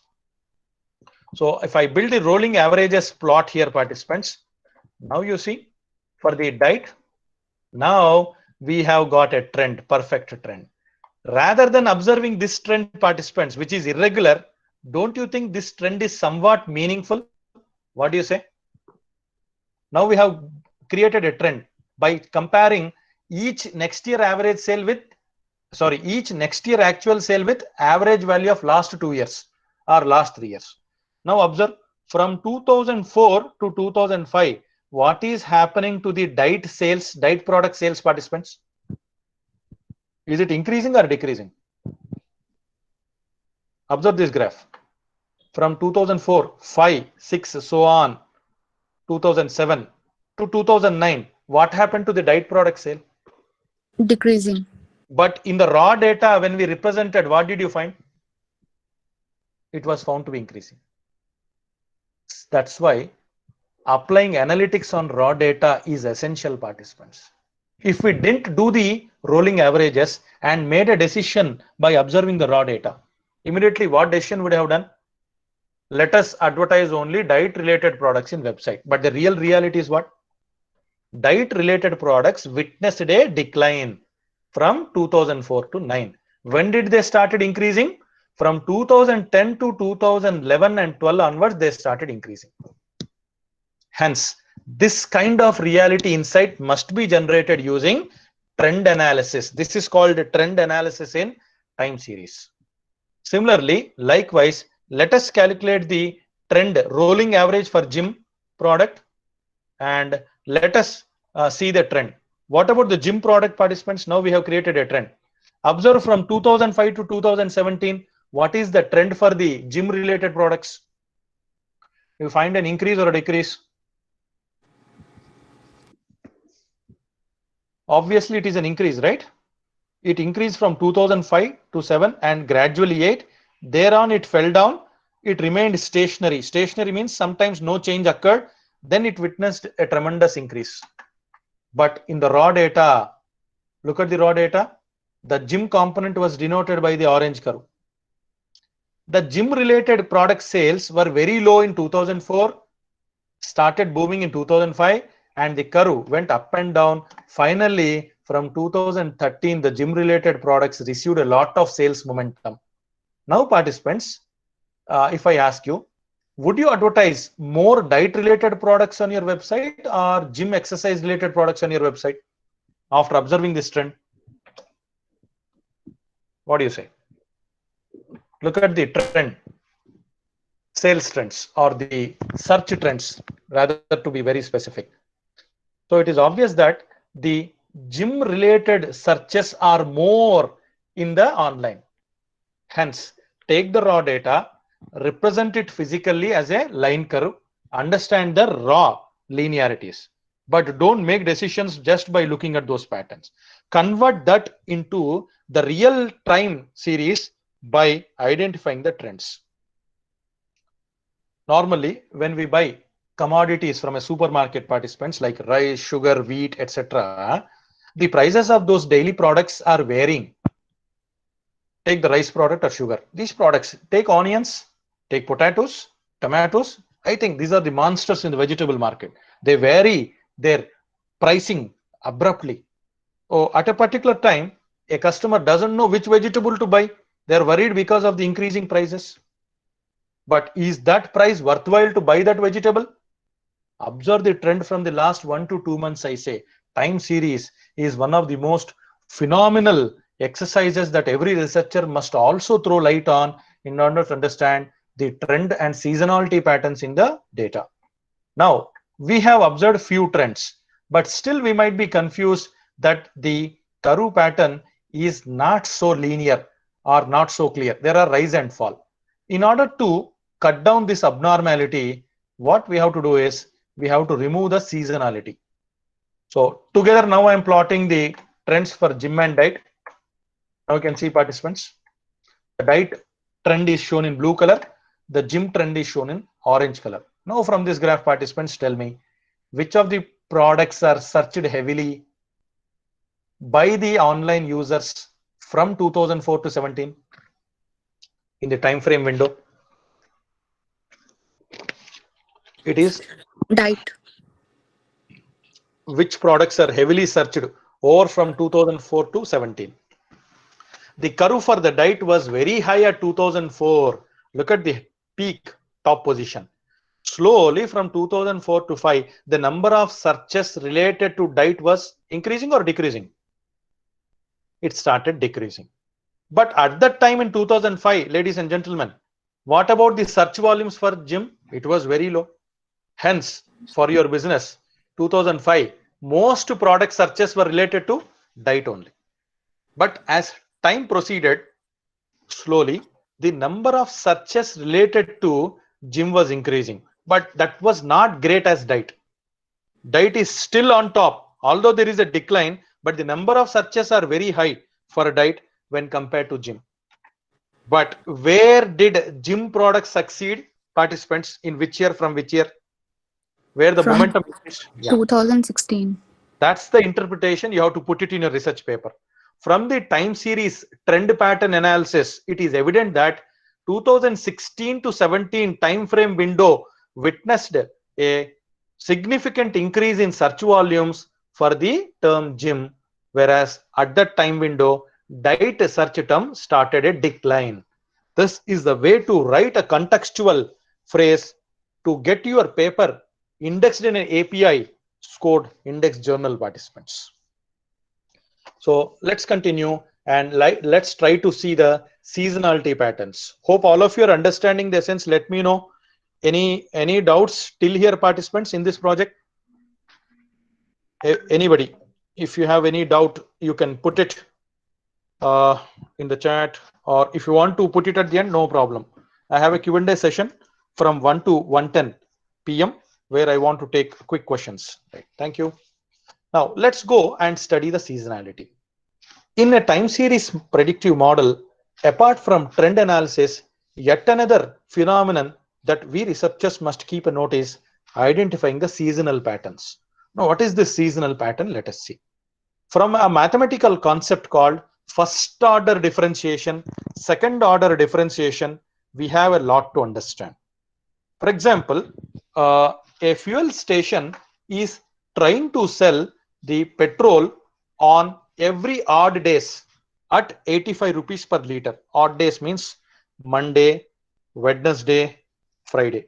On every even days, they are reducing 2 rupees per liter. That is, they are selling it at 83 rupees.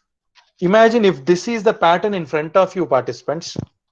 What is your decision regarding visiting that fuel station in the next week? Would you visit on odd days or would you visit on only even days? I have already mentioned the line of business. On every odd days, Monday, Wednesday and Friday, they are selling at 85 rupees per liter. Whereas in even days, that is Tuesday and Thursday and Saturday, they're selling at 2 rupees less. So when will you go? On even days. Even days. So it was one of the observation. So such business continued for 1 month. Now, do you think will the business survive like this if you are the owner of the fuel station, participants? Normally, more number of customers will come on odd days only, even days only. But business will decline in the odd days. Then what is your strategy to manage the business in odd days? Anybody? How will you increase the fuel demand in the odd days? Will you again decrease the price of the fuel on odd days also, like you did on even days? Will that strategy work for that fuel station? Shall we try with that strategy, participants? I'm asking. You can try. Okay, for the next month you tried it. So the fuel price was also reduced on odd days. But don't you think that strategy will affect your profit outcome at the end of the month? Yes, very good, Dr. Rajesh ji. Rather than blindly incrementing and decrementing the data items between maximums and minimums, it is better to study the seasonalities with averages. After learning lessons from the first month and second month, now as a owner in the third month for the future, you are planning to decide what price shall we sell the fuel on odd and even days. Then we will take averages of the odd day prices of the first month, averages of the even days for the first month, compare with the averages of the odd and even days second month.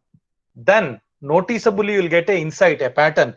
Is that decline in the prices and odd and even affected the average number of customers coming to your fuel station? If so, continue the strategy. Otherwise, you have to develop a new strategy. That's why observing the seasonality in a data pattern is yet another differentiating factor in time series. So I just plot my seasonality trend with first order differentiation. Mathematically speaking, first order differentiation means the third month value will be the average of 2 months. Do you agree with me, participants? I'm giving a small tip. In order to decide the third month price, first look at the average price of first 2 months. rather than blindly fixing the third month price. Position your third month price in line with the average price of first 2 months. This is called first order differentiation. If you go for second order differentiation, participants, it says that the fourth month price shall be the average of, come on, anybody, fourth month price shall be the average of first 3 months, is called second order differentiation. Like that, position your future pricing of your product based on your first order, second order, third order. That will give you a practical insight about forecasting your future.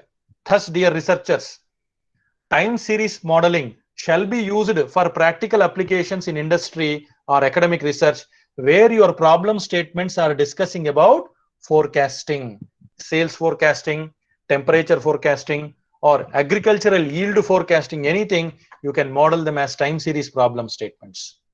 So I go here and I get a trend. Now, after seeing this trend, can anybody make a statement about the diet products seasonality? Is it regularly growing or irregularly growing on every January? Observe every January. 2005 January, there is a peak. 2006 January, there is a peak. 7, 8, 9, 10, so on till 17. What seasonality pattern can you predict? Can you interpret from this graph? Can I say like this? In every year January, diet term was heavily searched by online searchers. I repeat, in every January month of the year, there are heavy searches for the diet term. Hence, if we take this insight from the seasonality analysis, can we make a decision, participants? Let us advertise diet related products on our website in the January of every year. After observing 10 to 15 year seasonal pattern, can we get that confidence? Shall we advertise diet related products? Yes. Hence, after learning the trend pattern, seasonality pattern also enriched our knowledge with the analytical notion.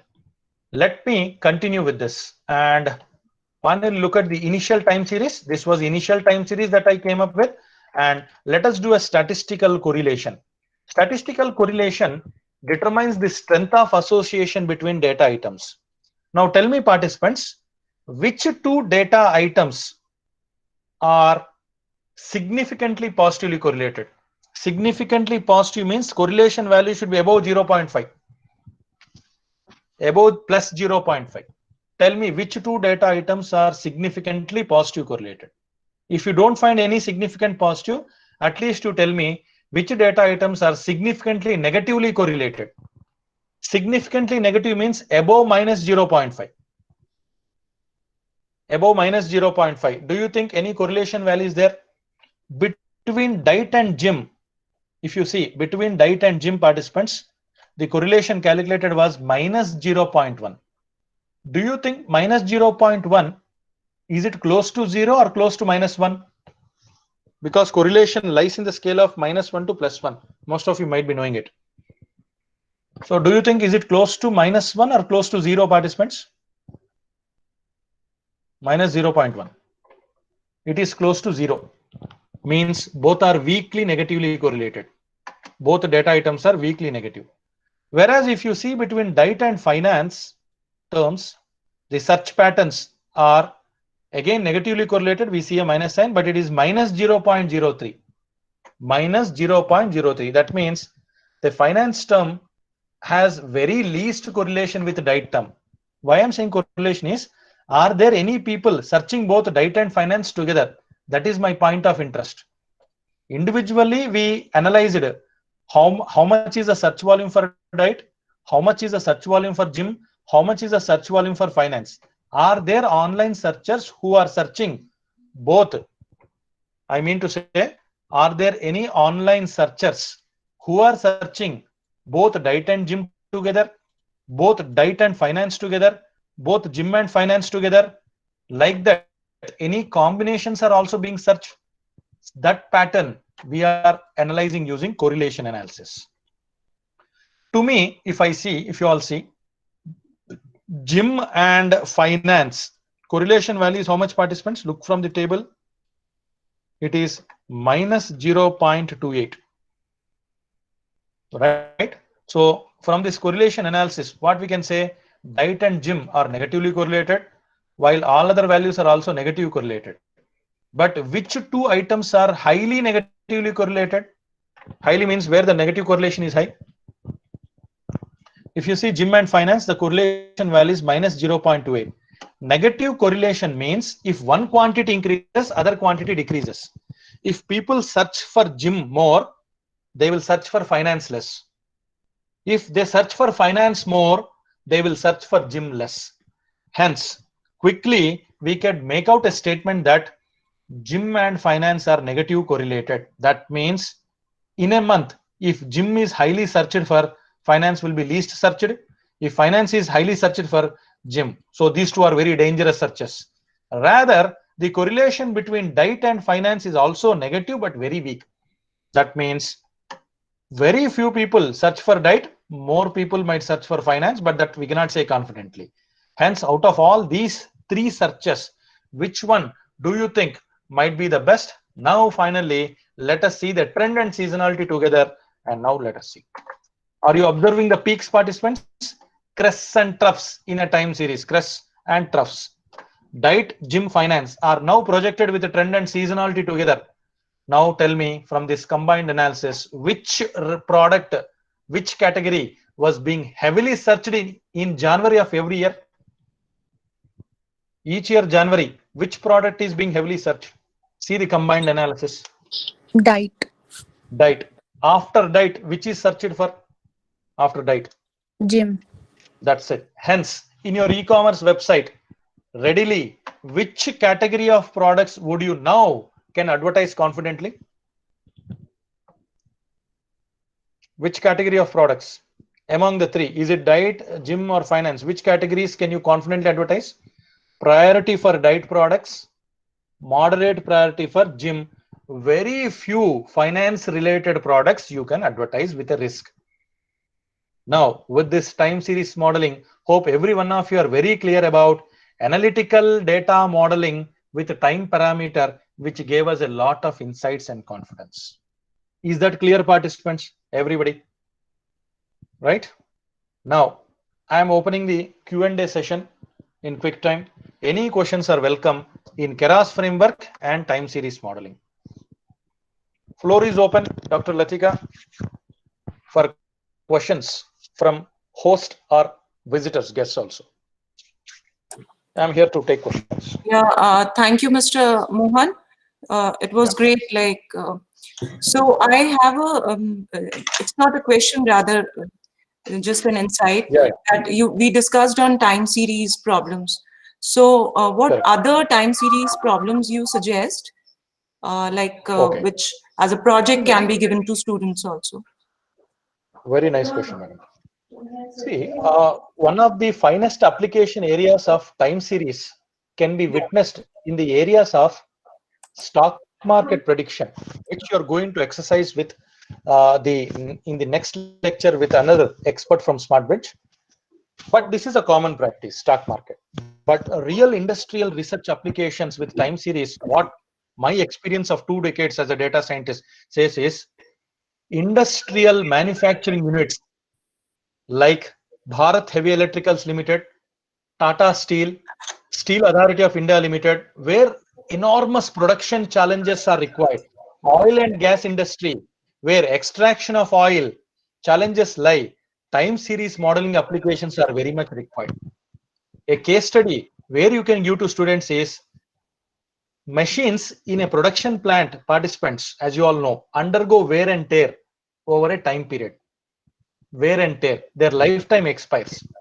And during usage, the machines abruptly halt during production, making the plant undergo shutdown state. You know, when a plant undergoes shutdown, production halts and losses crop up.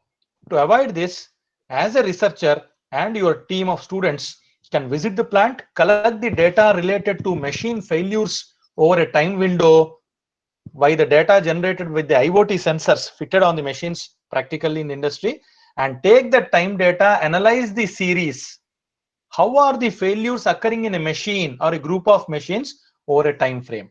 That will give enough knowledge to you researchers to predict in the future coming seasons, are there any chances for time failures for machines in the future, so that you can alarm, you can caution the plant engineer to ensure at this time frame, based on our past analysis observed, future you are going to get a time failure in the machine. That is one project. Second one, anomaly detection. Anomaly means abnormal behavior in a system. In a computer communication network, participants, data packets will be traveling to and fro from client and server. Sometimes unauthenticated users, hackers, try to attack on our data packets and snatch away, disrupting, interrupting our communication. Over a period of time, you can collect this hacker activity and try to give it to your students and discuss within. Observe the trend seasonality series where our data packets are being stolen or attacked upon by unauthenticated users or computer systems. Then build a time series model to predict in future what are the prospects or possibilities in the near future where our data transmission might get affected. This is called anomaly detection.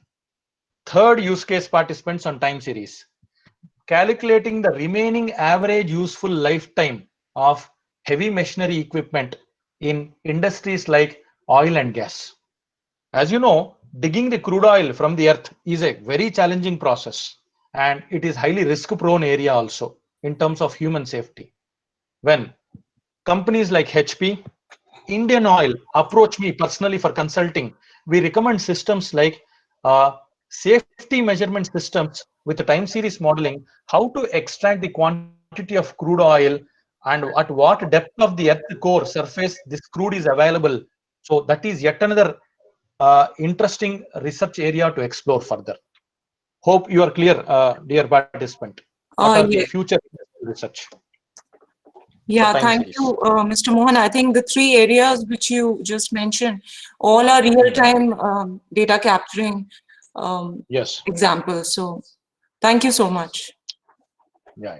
Other participants, if you have any questions, you can raise your query.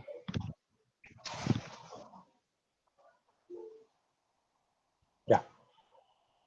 Participants, you may type in the chat box if you are having any doubt. Any questions?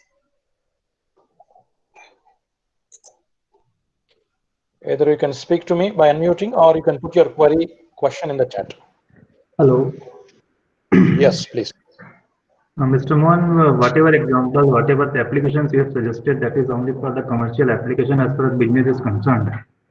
Yeah. Can you tell me some technical application like in wireless communication, the bandwidth issues nowadays, since we are observing that the Jio's market is expanding as compared to the Ideas and Vodafone. Correct. So the call drop in Jio is very high. Correct. So in that bandwidth point of view, what is the application of this deep learning? How can we select the channels, or we can find those channels which are unused in a low dense area as compared to high dense areas as far as 4G is concerned? So can you suggest some applications in that area? Yes, very good. So we can utilize the correct. As an academic researcher, okay. Are you done, Piyush? Are you done with the question? Yeah. Yeah, good. See, as an academic researcher, the heights of knowledge exploration are unlimited. But practically speaking, if you want to go ahead with further publishing a paper or gaining a postdoctoral after a PhD, or want to do a problem which is really feasible, practically achievable, you must have some domain knowledge basically. If you're an electronics engineering professor and would like to explore the possible applications of ML AI in your core domain, this can be your finest problem statement what you've asked. Exploring the possible challenges underlying the communication network of a telecommunication service provider called Reliance Jio, where the frequent bandwidth issues that normally we encounter during a call or an internet usage can be a perfect hypothesis, dear Piyush. So the possible challenges that can be discovered, solutions that can be developed is You can develop a predictive model in this area using a regression activity, or you can also easily develop a deep learning model in that area that tries to study inherent data patterns which study the causal effects in reduction of the bandwidth during usage of service. So I recommend two services for you, Piyush, to look into for a prospective research. Go for a regression analysis for a predictive model forecasting the losses of the bandwidth that might occur in the future based on your past challenges. Or if you want to go for further advanced analysis, go ahead by compiling a neural network model. But if you're further interested, you can also model a time series also here. So these are the algorithms, these are the methodologies that you're asking me, which kind of research should I model that problem statement into an actual research outcome. Hope Piyush, you are clear. Yeah. Any other queries, dear participants?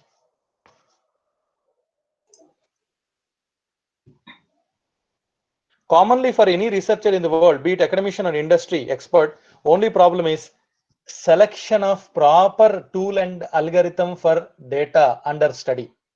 Most of us collect a lot of data, honestly, professionally, but we might struck up at a situation, which type of algorithm, what type of research technique, what type of research methodology should we apply for that problem statement? Should I go apply a regression statement and show my outcome? Or should I do it a classification analysis? Should I cluster it? Should I reduce my dimensions and model it? N number of questions are ahead of us. During our journey, while the problem statement was coined, while the objectives were declared, and in the journey, we might pick another methodology and end up in changing our objectives and title also. This is the common problem faced by every one of us during our research journey. Hence, have a clear vision, have a clear thought about what you want to study, how you want to study, where and with what you want to study, finally the convergence. That framework, research framework, must be properly taken care to avoid chaos or biased thoughts during your research practices.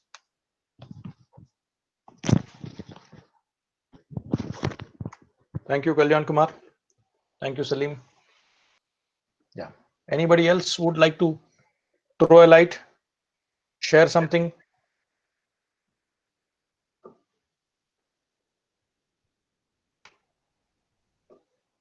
If speech is silver, silence is gold. But in a research world, speech is silver, actionable thoughts are gold. Dear participants, don't remain silent. That is no more gold. You must do actionable thoughts.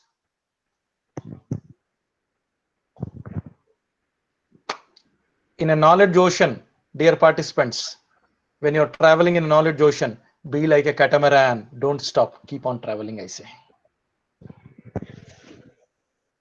Dr. Latika, I think from my side, if nobody is speaking, I can take it as everything is understood or nothing is understood. Okay.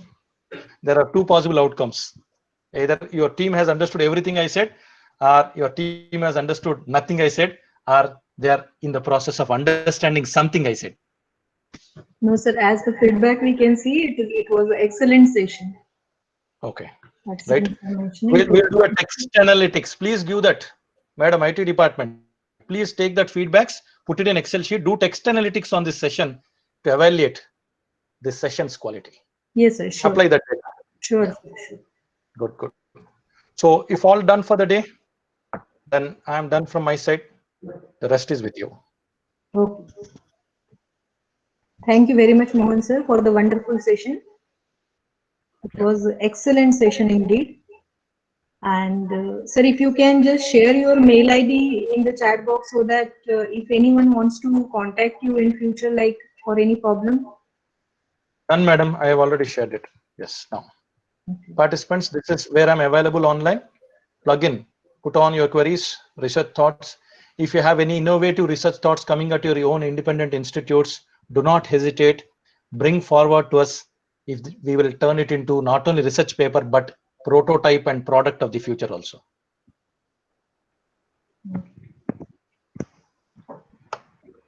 So thank you for inviting me.